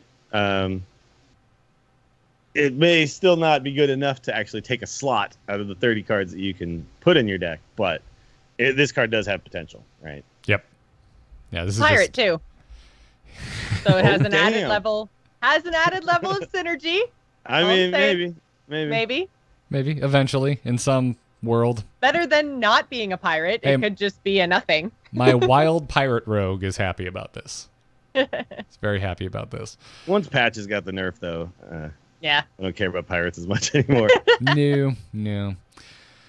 Spectral Cutlass is next for rogues. It's a 4 mana, 2 attack, 2 durability epic weapon. It also has lifesteal, and it reads, whenever you play a card from another class, gain +1 durability. Wild Burgle Rogue. Yeah, that's pretty much, fun, cool theme card. Yeah, I cool don't fun. see this ever making it into the meta. Not while Kingsbane is still there. Yeah, Kingsbane is just better. This is interesting, though. Yeah. I could definitely see this. Yeah, this is just a fun card, right? Right. And even when you gain a bunch of durability, like you better be playing deadly poisons on it or something. Yeah. Or it's still just like not gonna kill anything. Turn 4, 5, 6, 7, like you're just gonna be like, everything's got too much health. I can't kill it. Spectral Cutlass in the defense of fun. Sure. Yes. It's there for the funsies. Yep. Up next for Rogue, final Rogue card we're going to talk about today is Wanted. It's a 4-mana epic rogue spell that reads deal 3 damage to a minion. If that kills it, add a coin to your hand. Yeah. I would say repeat all Doubtful. our entire conversation about Cheap Shot and just apply it to Wanted. Like, this is a cool card. There's some potential here, but Eviscerate still exists. Backstab still exists. You know, why do we need It's too Flanking this? Strike expensive. gives you a 3/3. Yeah. This gives you a coin. And And it doesn't ask there's a you to kill the condition. It minion. doesn't automatically give you the coin. It's Yeah. just it's too expensive, and the kill condition makes it, I think, unplayable. I think it's bad. Yeah, I think so too. Bad. Why does it They're have that? losing Like- counterfeit. They're losing counterfeit coin, so maybe they need the extra mana and spell generation. I don't know, but Generation? Sure. I still think that this is crap. I like this a little bit better than Cheap Shot. I don't know, because I like the coin, I think, better than I care about dealing 2 damage for 2 mana as many times within a turn that I can. Plus, you know, I could prep this, not the end of the world. But, yeah, I'm not thrilled about So Wanted. the lore of this card is super cool, though. Like, you're kind of like you actually kill the minion and then you get a bounty. Oh, kind of, dude, right? yeah, like A+ That's for cool. theming. This is Yeah, Great. yeah. Like, that's awesome. But yeah, but the card itself. Yeah, not so much. Not so much. All right, let's move into Shaman with 1 card. Bog Shaper, a 7-mana, 4/8 epic Shaman elemental that reads whenever you cast a spell, draw a minion from your deck. This is expensive, Okay. but this Other is side of the Hagatha cool. combo. Yeah, this is the Hagatha card, right? This Yeah. is kind of the thing we talked about. Like, what deck do you put in? You got to play a bunch of minions, and then now, like, you have a way to then generate the spells, and then draw some more minions, and generate more spells. And sure, it's just a matter of is that combination of things gonna equal winning? I don't know. I don't know. But Elemental Shaman maybe could Sure, be okay. the fact that it's an elemental is yeah, does Elemental matter, makes right? this playable, Yeah. I think. yeah. Sure. It's also draw. It's not like recruit, which would make it kind of insane, but also. Yeah, I Well, don't but know. for Hagatha, you need to play the minion. So if it was recruit, this actually wouldn't work with Hagatha, right? Yeah, Yeah, because you got to it's- get a minion and play it to get the Hagatha Yeah. thing Oh, going sorry, on. you're asking me to remember a card I really don't like. The thing is, though, you spend 7 on this, and then you have to also cast a spell that turn, like, to get it to happen once at start least. the chain, or you have yeah. to pay 7 for this and hope it lives a turn. Yeah. Mm. Yeah, possible. I don't know. 7's a lot. 7's a lot for a 4/8. Yeah, but if I mean, you're also comboing it after Hagatha, right? So it's coming out late anyway. It is, yeah, but I'm just saying, like, you only have 3 mana remaining after you play it. So, like, you're not going to trigger this a whole bunch of times, right? Well, a lot. I mean, most shaman spells are undercosted because of overload. But there's, I don't know. How many of them are actually cost less than 3? There's lightning Well, bolt. I think Unstable Evolution is the one. really Unstable that- evolution. Yeah. Okay, but are you unstable evolving this and then it goes away? You don't Well, get no, the and then next that's the turn? other Like, thing, right? Is you have to Yeah. make sure that you're. You better have sticking something up else on the board. You have to have something else on board. So let's yeah. think of all those times where I have 10 mana, something else on the board, and then I can play Bog Shaper and then Yeah. it just in theory sounds great. In practice, like, that kind of situation doesn't come up all that often, right? Yeah. Good point. Yeah, I'm not thrilled about this in general. We're talking about a deck that wants to get to turn 8 and then make a bunch of random stuff. And then make random shaman spells after that. Exactly. Like, I don't have a lot of faith in that deck just yet, but I'm definitely gonna play it on, like, day 1. I'm gonna make my Hagatha deck. I'm gonna day try 1. it. Yeah. gonna go for it. Assuming I open it. I'm not, I unless I I'm not open gonna it. Yeah. craft Hagatha. There I'm it gonna is, yeah. craft it. Look, Yeah. I'm gonna have all the legendaries. day 1. There's Josh hit the nail on the head. I will play it if I open it. I am not crafting Hagatha unless I am very wrong about that card. Let's Rational Pie just said 4/8 draw a card isn't bad, but it's not 4/8 draw a card. It's 4/8 play another card, draw a card. Like, yeah. if If it was 7 mana 4/8, draw a minion from your deck. that's not bad. Okay, well, we got something Yeah. there. Yeah. But yeah, Yep. Well, yeah, because then it would be easier in theory to chain your elementals, right? If it said just straight up draw a minion from your deck as a battle cry when you played this, or even like if you played an elemental last turn, draw a minion from your deck, then lets you keep the Oh, element that would kind of going. yeah, something like that. So you do have obviously like fire elemental on 6, this on 7 that could happen, but then you don't have Hagatha on. But then you don't have Hagatha. Yeah, but you can be setting up for, I don't know. That's still fine. Because you can then cast spells on 8 and then get some minions, and then when you play Hagatha, now you have minions in your hand. Like, I don't know. There's stuff here. I want to find a way to cheat this guy out because there's synergy. Yeah, yeah. It's just odd. It's a thinker. And I'm thinking it might be a stinker. Woodcutter's Axe is next, which means on to the next slide. If you're watching on the video, we're moving into Warrior here. Woodcutter's Axe is a 2-mana, 2-attack, 2 durability common warrior weapon with a death rattle that reads give +2/+1 to a random friendly rush minion. The fact that it's a death rattle, not a battle cry, is really important here because that means you can play it on 2, kill something, and then on turn 3 you can play a rush minion and then kill something else with this. Or just go face and then give that rush minion +2/+1 right away. Yep. So I feel like this card could be warrior, really, really effective in a control warrior deck, right? Yeah, I think control, rush, whatever you want to call it, warrior could really be a thing. I hope so. Yeah. It has to have some finishing power, and that's, I think, the question I have about the deck right now. Mm-hmm. Like, I'm going to have to actually play this deck to understand, like, okay, yes, I'm rushing into all your minions and killing them. Now, how am I killing you? Right, like that's where I'm gonna have to figure this one out. So there's definitely a lot of potential there. It's just now I need to see the build of it. Right, I need to see the 30 cards in front of me and being like, okay, cool. I see all this stuff. This is controlling the board. This is how I kill you. Well, it might be like an Alex Straza Gromish thing. It might be, there's lots of ways we could get there. Rush minions don't always have to attack only minions, right? They can go face the second turn. The fact. Yeah, after the turn they've been played, sure. So I think that's why something like Woodcutter's Axe is kind of key, because that extra little bit of health might mean that your rush minion survives, and then you've got a bit of a board to then hit him in the face with. I mean, the idea, though, is that your rush minions oftentimes should live regardless of this buff. Yeah. Like, the thing is, like, okay, let's say I coined out the wasp. The fuzzy wasp or whatever it was. Fluffy wasp that turned out to be red. Turns out it's red band. And from red the 45.5 replies on Twitter we got, that is apparently Fluffy is a placeholder name for cards. Sure, okay. But I mean, then I can use Woodcutter's Axe to, like, if that thing survives and sticks around, then it gets buffed with it, and then I'm starting to go face with it after that. Yeah, okay, sure. That's, I think, the idea here, right? Is your rush minions kill something, stay on the board, and then eventually start going face. Yeah. That could be a thing. Mm-hmm. Yeah.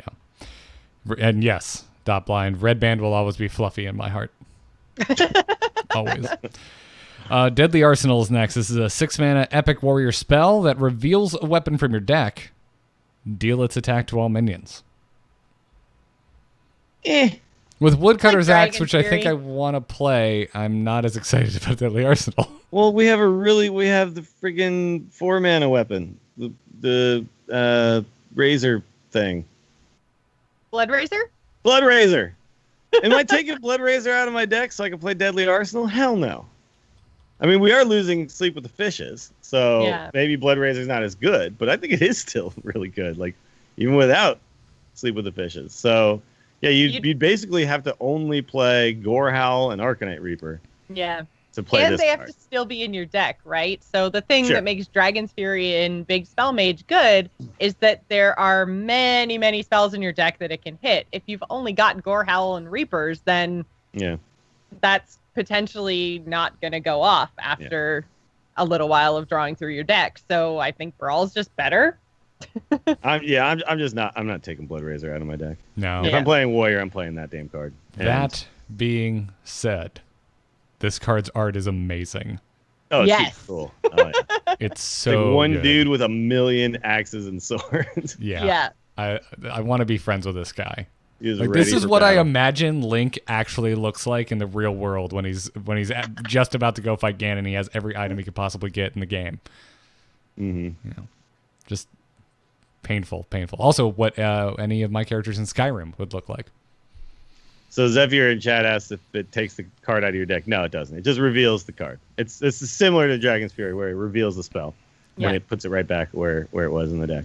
Yep.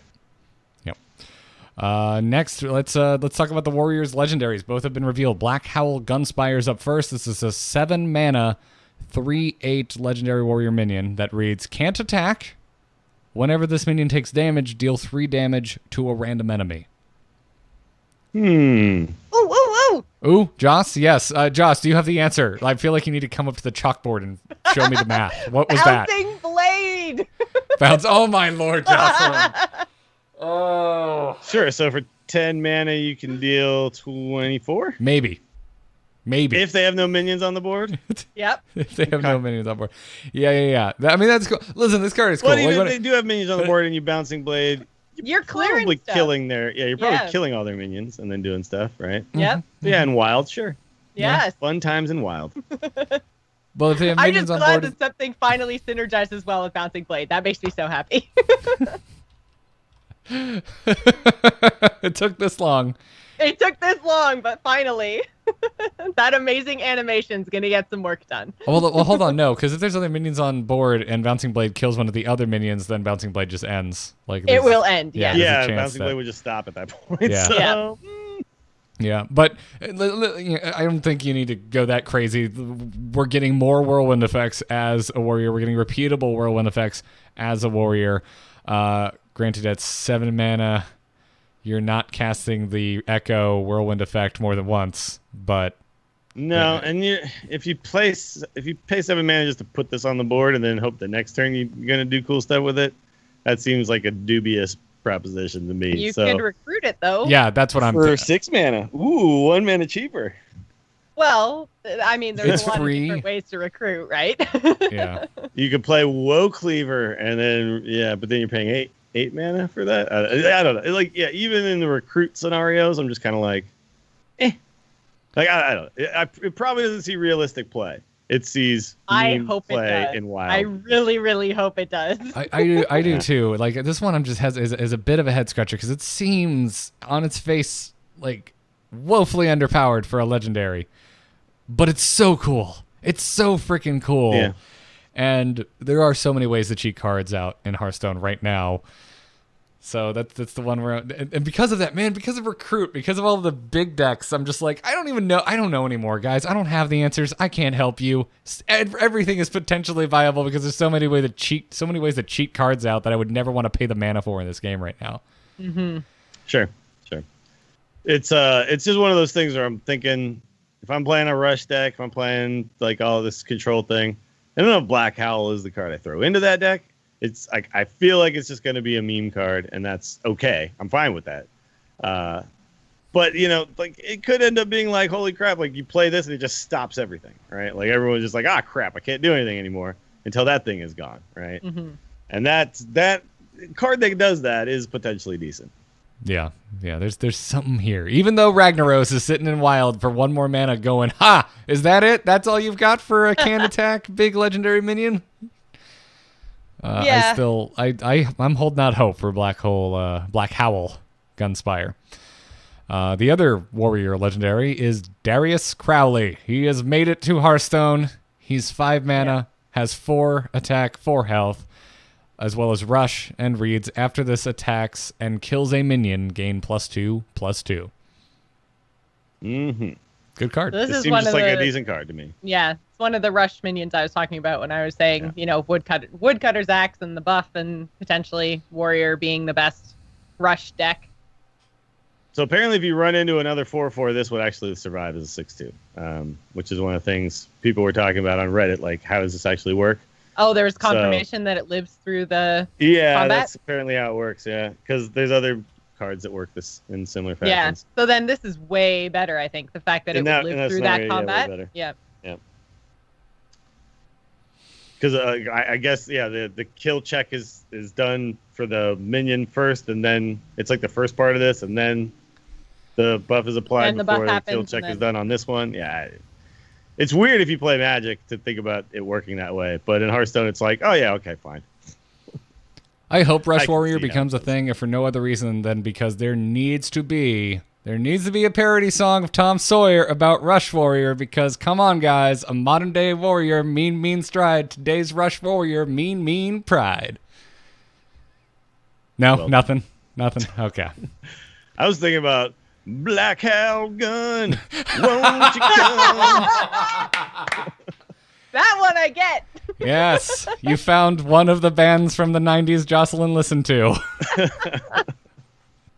Yeah, Josh doesn't know a lot of music, but when you get it. Well, when I know it. Oh, it's wonderful. Jocelyn Moffat, random chance to understand musical reference. That would totally be my Hearthstone card. But when she does, you win the game. Yeah. Stick to. I would totally be an Exodia card. That's great. Oh, that's so good. Yeah, Darius Crowley. Great card. Play it.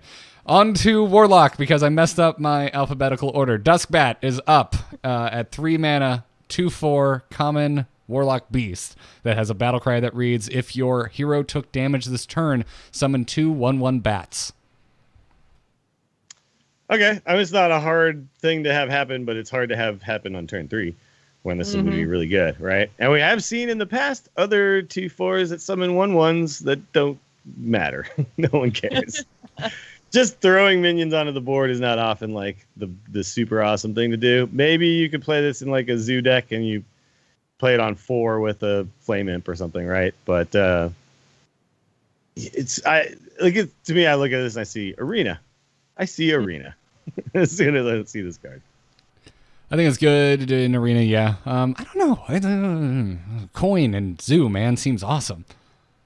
Yeah, I mean, zoo has to be decent, and then this is okay. But then again, you're not playing it on 3 unless you can also damage yourself that turn. Yeah, like you're so playing you're it on looking at- 4. You're playing it on 5. And Or we did see 5. there's a card that damages you at the beginning of your turn, but that card is a 4 mana 3/6, and like I don't know if that dealing 1 damage to yourself to exchange for a 4 mana 3/6 is going to be enough to play that card.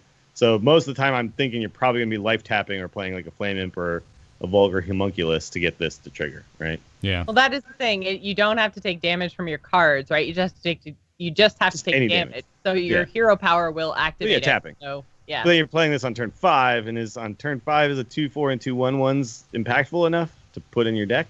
Probably not. If Councilman wasn't going Yes! anywhere, God then damn it, maybe Jocelyn. Wild. Councilman, Sorry, sure. Garrett. Sorry, my But, brain like, hit it and I okay. got excited. Kara Kazam was good with Councilman too. And no one ever played that. So That's fair enough. yeah, it's just one of those things where it's like that. These bodies aren't impactful enough to the board. Yeah. My brain hurts now. All right. Deathweb Spider is next for Warlock. It's a 5 mana, 4/6 epic Warlock Beast. It also has a battle cry that reads, if your hero took damage this turn, gain lifesteal. 5 mana 4/6 with lifesteal is cool, but you know it's cooler. 5 mana 2/2 that summons a 3/9 with Death Rattle, summon 3/1/3s, all with taunt. Yeah, I feel like That's these are cool. not Year of the Raven cards. These are Year of the whatever comes next Sure, cards. sure. Get Void Lord out of here, and maybe we can Yeah. talk about Deathweb Spider. Yeah. Yeah, we'll see if Void Lord makes it that long. Yeah, it's a card that I could see being changed at some point. So Yeah. Obviously, a 5 mana 4/6 with lifesteal in a Warlock deck is something that could be very useful. Mhm. It's just right now, there's no room for it.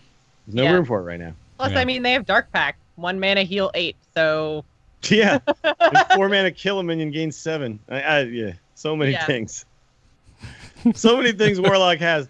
Maybe what they're doing though is they're just like, yeah, we should not be adding more things to that Warlock deck. So let's just give them a bunch of random ass weird zoo stuff. I am totally fine if Warlock gets totally shit cards for the entire Year of the Raven. I would be fine with it. But Yeah, they already Warlock got doesn't need help right now. they already got Godfrey. They did Yeah. get Godfrey, which is that's going in. So Yeah. Yeah. Please deal with Void Lord so something new and interesting comes out of Warlock. Yeah. I guess I could also just go the way Warrior and kind of stink for a while. But I guess that'd be okay, right? They've had their time. Yes. Yes. We had Warlocks not dominating for 1 expansion. It could have gone on longer. I would have been happy if it went on longer. Yep. We're maybe hitting the point where I'm like, yeah, it's okay for Shaman to be good again. It's okay. Like maybe. Maybe, If yeah. it continued, I wouldn't be mad. All right, let's take a turn into Neutralville and talk about all the neutrals we've seen so far. Blackwalled Pixie is up first. This is a 3-mana 3/4 common neutral minion with a battle cry that reads, refresh your hero power. Some potentially interesting applications, maybe in the odd cost deck because you get the extra upgraded hero power. Sure. So you could do something like turn 7 hero power, play this hero power again, and they're awesome hero powers. Yeah. Yeah, it's yeah. I think it's more likely that this is just an average arena card. Yeah, and sometimes it does something and sometimes it doesn't. Right. There's also Quest Warrior, right? Like that's pretty much the awesomest hero power. So being able to rag hero power twice could be good. Okay, sure. Taunt Warrior is Taunt back. Warrior, yeah. All right. Hey. Don't make this Dream Killer number 3, Dills. Don't do it. All right, here we go. If we're gonna talk Taunt Warrior, Jiraxis. Let's go ahead and we're back to Jiraxis now. I'll make 2 6/6s this turn. Sure. Fun theming, sure. There's fun theme potential as well. Yeah, that's kind of where this lands. Yep. Clockwork Automaton is next. The 5-mana 4/4 common neutral mech. Oh my god, we got a new mech, guys! Wow. It also doubles. Oh my god, what year is it? It also doubles the damage and healing of your hero power. So apparently Blackwalled Pixie and Clockwork Automaton went to the same school. So this is only going to affect hero powers that deal damage. So Right. or heal, right? So this is not going to affect armor. Warriors aren't getting 4 because of this. Yeah. Druids aren't suddenly doing the 2 damage, 2 armor thing. It's hunters, priests, mages. Rogues aren't getting a sweeter weapon. Yeah, right? technically warlocks if you're real Warlocks dumb. dealing 4 to themselves. Yeah. Sure. This is great if you build a suicide warlock just to get your 80 gold quest done really quick. Clockwork Automaton. Or there you go. Sure. I don't know. But yeah, for Blood Reaver, once you get your DK online. Once you get your Blood Reaver out, okay, sure. Yeah. But once you get your Blood Reaver out, you're winning anyway. You don't need to deal 6 for 12. You played Gul'dan, you're fine. Yeah. You don't need to put a 5-mana 4/4 in your deck to make that hero power awesome. Yeah. Yeah. Yep. Like I mean, I understand why people get they get really psyched about these crazy scenarios, but like you also have to think like, if I did that, I'm probably winning. Like, do I need to win more? Do I need to win faster? No, I don't think so. Hey, do we want to just move on to the next neutral because we're at 1 hour and 50 minutes and we're giving Clockwork Automaton way too much credit? Sure. I'm giving it 0 credit. This card will see 0 credit. Ravencaller is next. The 3-mana 2/1 common neutral minion with a battle cry that reads, add 2 random 1-cost minions to your hand. Yeah, I'll take him in arena. This is also hand druid. I could see if the hand druid's a thing. Here's a way to build to your hand. Yep. If Quest Hunter becomes a thing. Quest Hunter becomes a thing. Yeah. Sure. I want it to be. I want it to be so bad.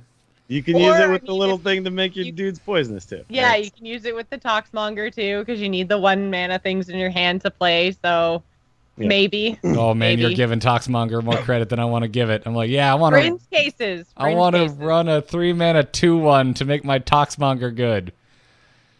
So real quick, I just want to address Troy of Athens in the chat who says, I think it would be deal 6, heal 6. No, because it double dips on the healing. There's already cards that work like this, and it does.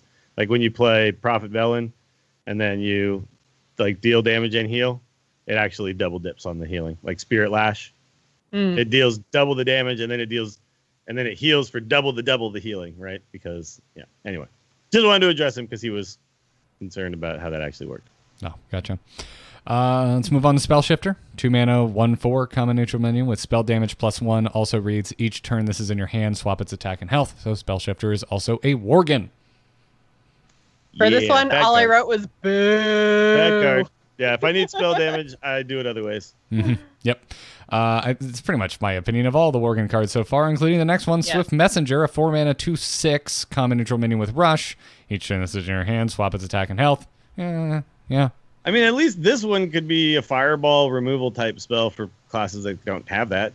Mm-hmm. But probably just an arena card. Yeah, just an arena card. Or actually, by mentioning that, it's good for budget decks. If you're trying to fill in some gaps, if you have a small collection, Swift Messenger could give you some reach. Well, not reach because it can't go face the turn you play. Not reach because it can't go. No. It can give you some removal. I mean, 4 mana removes something that has 6 health is it's valuable. Yep. The only thing is, it might not be valuable on the turn you need it to be, right? Which That's is the why problem. this Yeah, you mechanic draw it, you have is to so wait a shitty. turn. Yeah. To Yeah. get that exact effect. Yeah. And I want to give credit. Like I can't remember who it was. Way earlier in the show, we were in the middle of stuff, but said the Worgen theme is good. It's like a day-night cycle, and I agree. It's a cool theme, but it just makes the cards not great. It's just because you can't control when it happens, right? Mhm. Like you can't. If you could somehow control even when you put it into your hand, but you can't do that because card draw is random, right? So Yeah. you can't even say, like, I want to draw this on turn 4 and then know when you're going to get your flippy floppy to line up properly. All I can think of is Literally I'm what on. I've called these in all of my notes. It's the flippy floppy cards. Every time you say that, all I can think of is I'm on a boat. And ever since that stupid video came out in college, that is the only thing we refer to flip-flops as in this house. All right, Kilnean Royal Guard is next. You can probably guess what this card's going to do. It's an 8-mana 3/8 that has Divine Shield and Rush. Also, each turn this is in your hand, swap its attack and health. Yeah. Another flippy floppy card. I think because it has Divine Shield, this makes it a little bit more interesting. I think it's the best statted one of all the flippy floppy minions. Maybe Warrior if Rush is a thing. You gotta update the move forward the thing, by the way. Oh, I'm scared. Slide. But yeah, but it costs 8, dude. It does, yeah. Again, if you can cheat it out, maybe. There seems to be a lot of 8 is a lot. cards with the 3 attack, which makes me think Oakheart. So maybe there's an Oakheart recruity type Rush deck. I don't know. Boy, Oakheart really has become the burden bearer of all our hopes and dreams, hasn't he? Like possibly with Oakheart. Maybe. Like, eh. Well, yeah. But Oakheart, like everyone got excited and did stuff, and then eventually was like, actually, it's just better to kill your opponent. Yeah. And to go to turn 9. He and is play Oakheart. late. Yeah. Yeah. But then that's why I'm thinking, Control Warrior is a deck that always goes super late, right? So Mhm. But that's if I'm why playing I'm thinking 8, that maybe. I want to play like a Lich King or something. Yeah. That's the thing. You're not wrong. Divine Shield and 8 attack, if it's on the 8 attack, makes this a pretty good card. But again, And leaving behind an 8/3 that your opponent better kill or it's going to start smashing their face. That's the thing to think about, for sure. Yep. And if they've got a weapon equipped, you're like, yeah, go ahead. Remove it with your weapon. Please tank this 8 damage. You're sitting there just, you got to ask yourself, are you feeling lucky? What do you think I have in my hand? All right, Scale Worm is next. It's a 4-mana 4/4 rare neutral beast that has a battle cry. If you're holding a dragon, gain +1 attack and rush. So here's another dragon synergy card without a dragon. So Yeah, I it think needs we're going to something see else. more dragons. Something Yeah, it appears needs to be something else. missing. This needs like lifesteal or something, and then Yeah. I think you got something. But Yeah.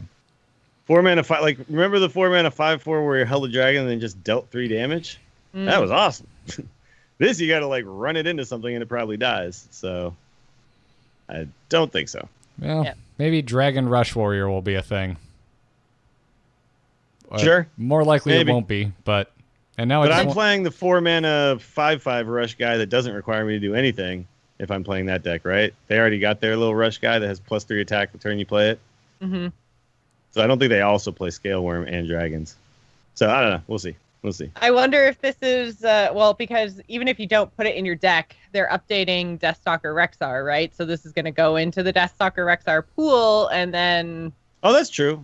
Yeah. maybe But then you won't have dragons. Oh no. well, you'll if you have Emrys, because Emrys. Hunter did get Yes. Hunter did get a dragon Obviously. technically, so Obviously, you'll have Emrys. I could totally see this being one of the ones that they don't include in Rexar because too many words. too much text. Too many words on it? Sure. Too many words. Witchwood Grizzly is next. A 5-mana 3/12 rare neutral beast with taunt and a battle cry that reads: lose 1 health for each card in your opponent's hand. Did we get confirmation? Is this lose 1 health, like to give it a different base health, or does it lose Yeah, 1 base health health. as in take Yeah, damage? it's not okay, so damaging it's not it. damage. Yeah. Okay. So it's not your hero doesn't take the damage. The Yeah. card takes the damage. Mhm. Yeah, I mean, yeah, okay.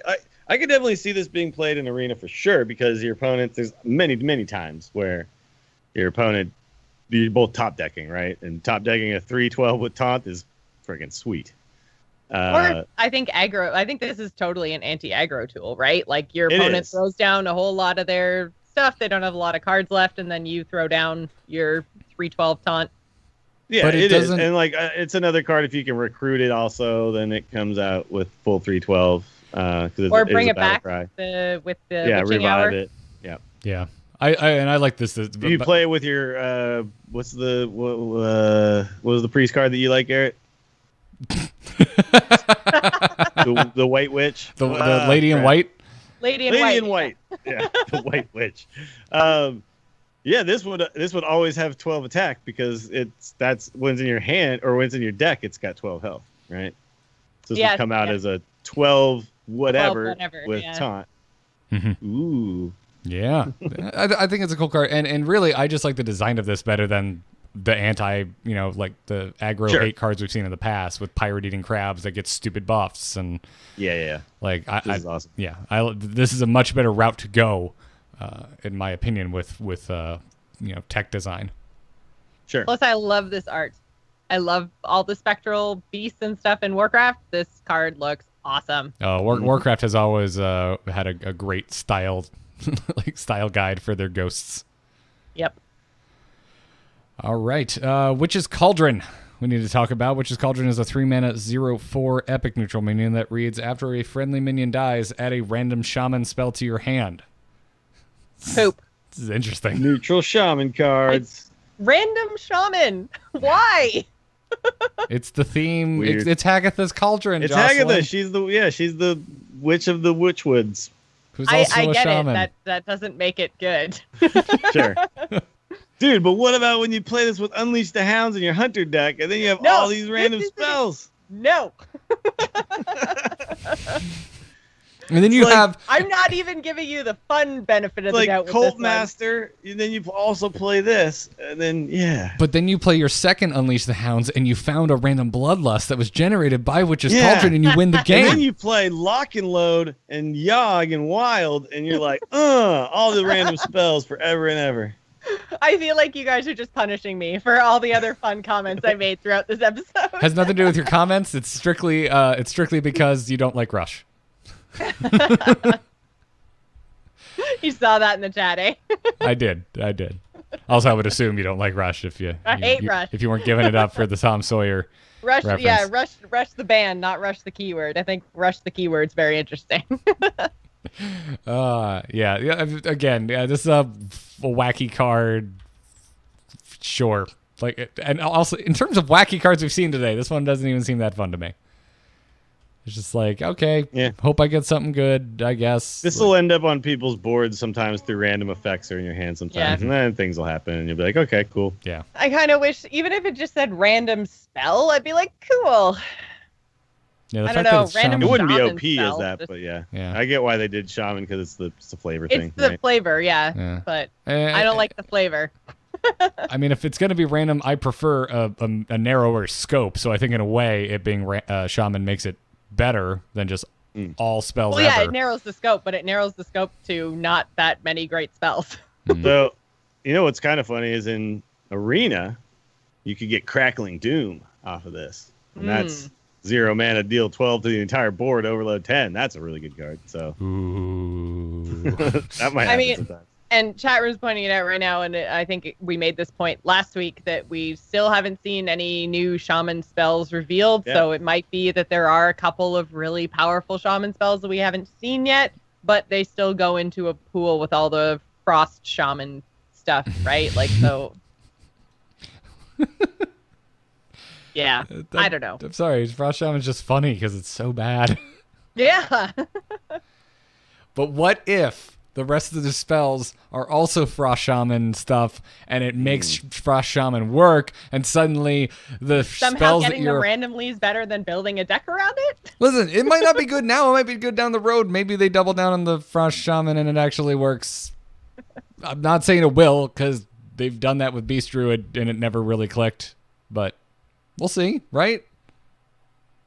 it worked for dragons. There were multiple dragon decks. We're like, well, maybe eventually, and like for priests, eventually it did come about. So, well, time will tell. This is, I think that this exists solely to cause mayhem through random 3-drop spawning and discovery.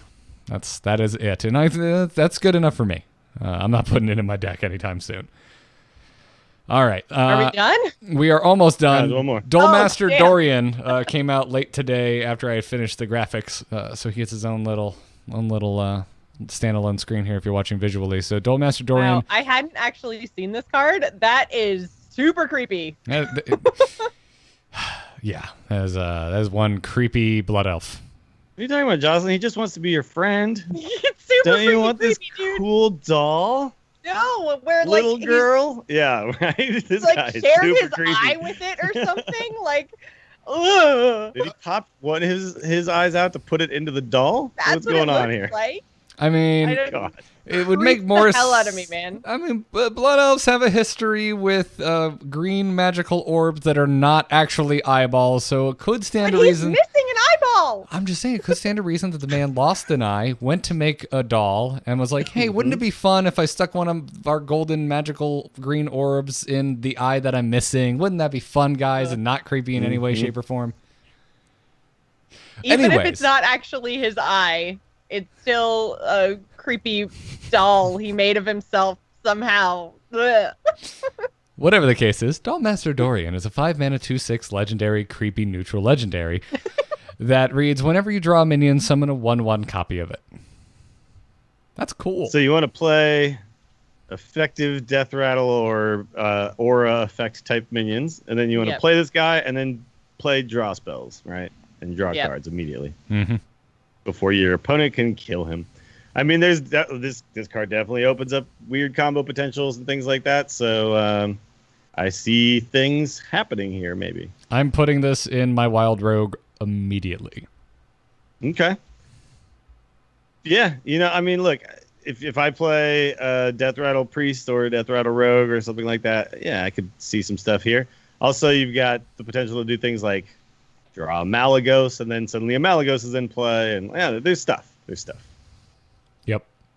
But the And I thing think is, this it's is random. better than Barnes, because I know even chat room is saying Barnes 2.0 right now, and this is better than Barnes because it doesn't just pull from your deck. Like, you actually have to do something alongside this card. Plus, it's more expensive in order to get the 1/1 copies. And then get Yeah. Oh, you mean it's Exactly. better than Barnes, and you are more okay with it existing, not that it is better versus Barnes. Oh, yeah. No, Okay, I I'm saying, misunderstood. like, not in power level. I'm saying this is a better designed card for the health of the game. Okay, all right. All right, because I was starting to crane my neck like a cat. Yeah, Barnes is yeah, a better no. card Barnes is more powerful. if you're trying but, to win. Yeah. But this is better gotcha. designed, I think. This is better for the game. I misunderstood. I know, chat room's jumping all over me right now. Just let it catch up, guys. Hang on. Yep. Let it land. We'll get at least 2 emails and 4 tweets from people before they listen to the end of it. Yeah. Oh, man. Yeah. Cool card. Creepy art. Yes. Very, very creepy. I almost don't want to see what the golden version of this looks like because I don't want a little animated doll in any way, shape, or form. Like, oh man, I enough. totally do. This Hearthstone doesn't have enough creep. Okay, all right, it's not creepy enough. There's enough cute things. Jocelyn, you are attended to in your desire for cute cards. I want creepy cards. I want more dismemberment. I want more rotting corpses that are like heads are falling off in the golden animated version. Okay, this is Witchwood. Where's my creep? It's pretty much this. Coffin Crasher is goofy creep. and funny. This is Yes. pretty much the only creepy card we've seen so far. That's true. So, yeah. And with that, we are at an end of the cards for today. I'm sure there will be plenty more next week, and hopefully the release of the game as well. Which means... Yeah, we're definitely getting the release next week. It's just a question of Tuesday or Thursday. Yeah, which means they're gonna do the dump, and then we're gonna have a absolute insane ton of cards to go over. Because we did 35 or 36 this week. 36 because we added the Raven and Dorian, and it was 34. So we did 36 this week, and then we did, 15 last week, maybe? So we're not even halfway through. Yeah. So over the last 2 weeks, we've done 34 cards. Oh, man. Oh, wait, no, this 34 was today. It was today, yeah. Yeah, and over the last couple of weeks, we covered 27 cards. So today was the most cards. Today we covered more cards than we did over the last 2 weeks combined. Yeah. But we're still, not even halfway through the set yet. So next week is going to be insane. Yep, might have to break it into 2 episodes like we did last time, because that's just too much to cover in a single episode. Definitely. It's too, this already was a 2-hour plus episode. Yep. Yep. All right, awesome. Well, let's bring it home. Huge thanks to our patrons supporting us over at patreon.com/TAC. If you enjoy our card reveals, not reveals, we don't get reveals. If you enjoy our card reviews and you like this podcast and want to support it, patreon.com/TAC is the best way to do so. We'd like to thank some of our newer patrons. Thank you to David Q, Joseph H, and Richard S. We really appreciate the support, everybody. And by the way, I keep seeing it come up on Twitter. Folks who are like, hey, why haven't you gotten a reveal? You, the audience, probably have more power than you think. So if you think we should get a reveal, let the Hearthstone team know, because we've asked. We've certainly asked. So let them know. Let them know. Asking us why we don't get one, it doesn't help, sadly. Yeah. Does not help. But as always, thank you again to the patrons. Huge thanks to our producers, Declan H, Michael N, Sean C, Johnny S, and LVE. We have t-shirts available over at shirts.amove.tv. You can also get Angry Chicken, pint glasses, coffee mugs, other custom etched glassware available at etched.amove.tv. You can follow the show on Twitter at TAC Podcast, and you should definitely follow that, especially when we're maybe going towards the release of the game, because scheduling changes tend to happen, and that Twitter account is the best way to know when we're going live if there is a shift in the schedule. So go check it out. Around the table before we leave, Dills, where can everybody find you? You can check me out on Twitter. I'm at Willie Dills, and twitch.tv/Willie Dills is where you can find me playing all the Hearthstones.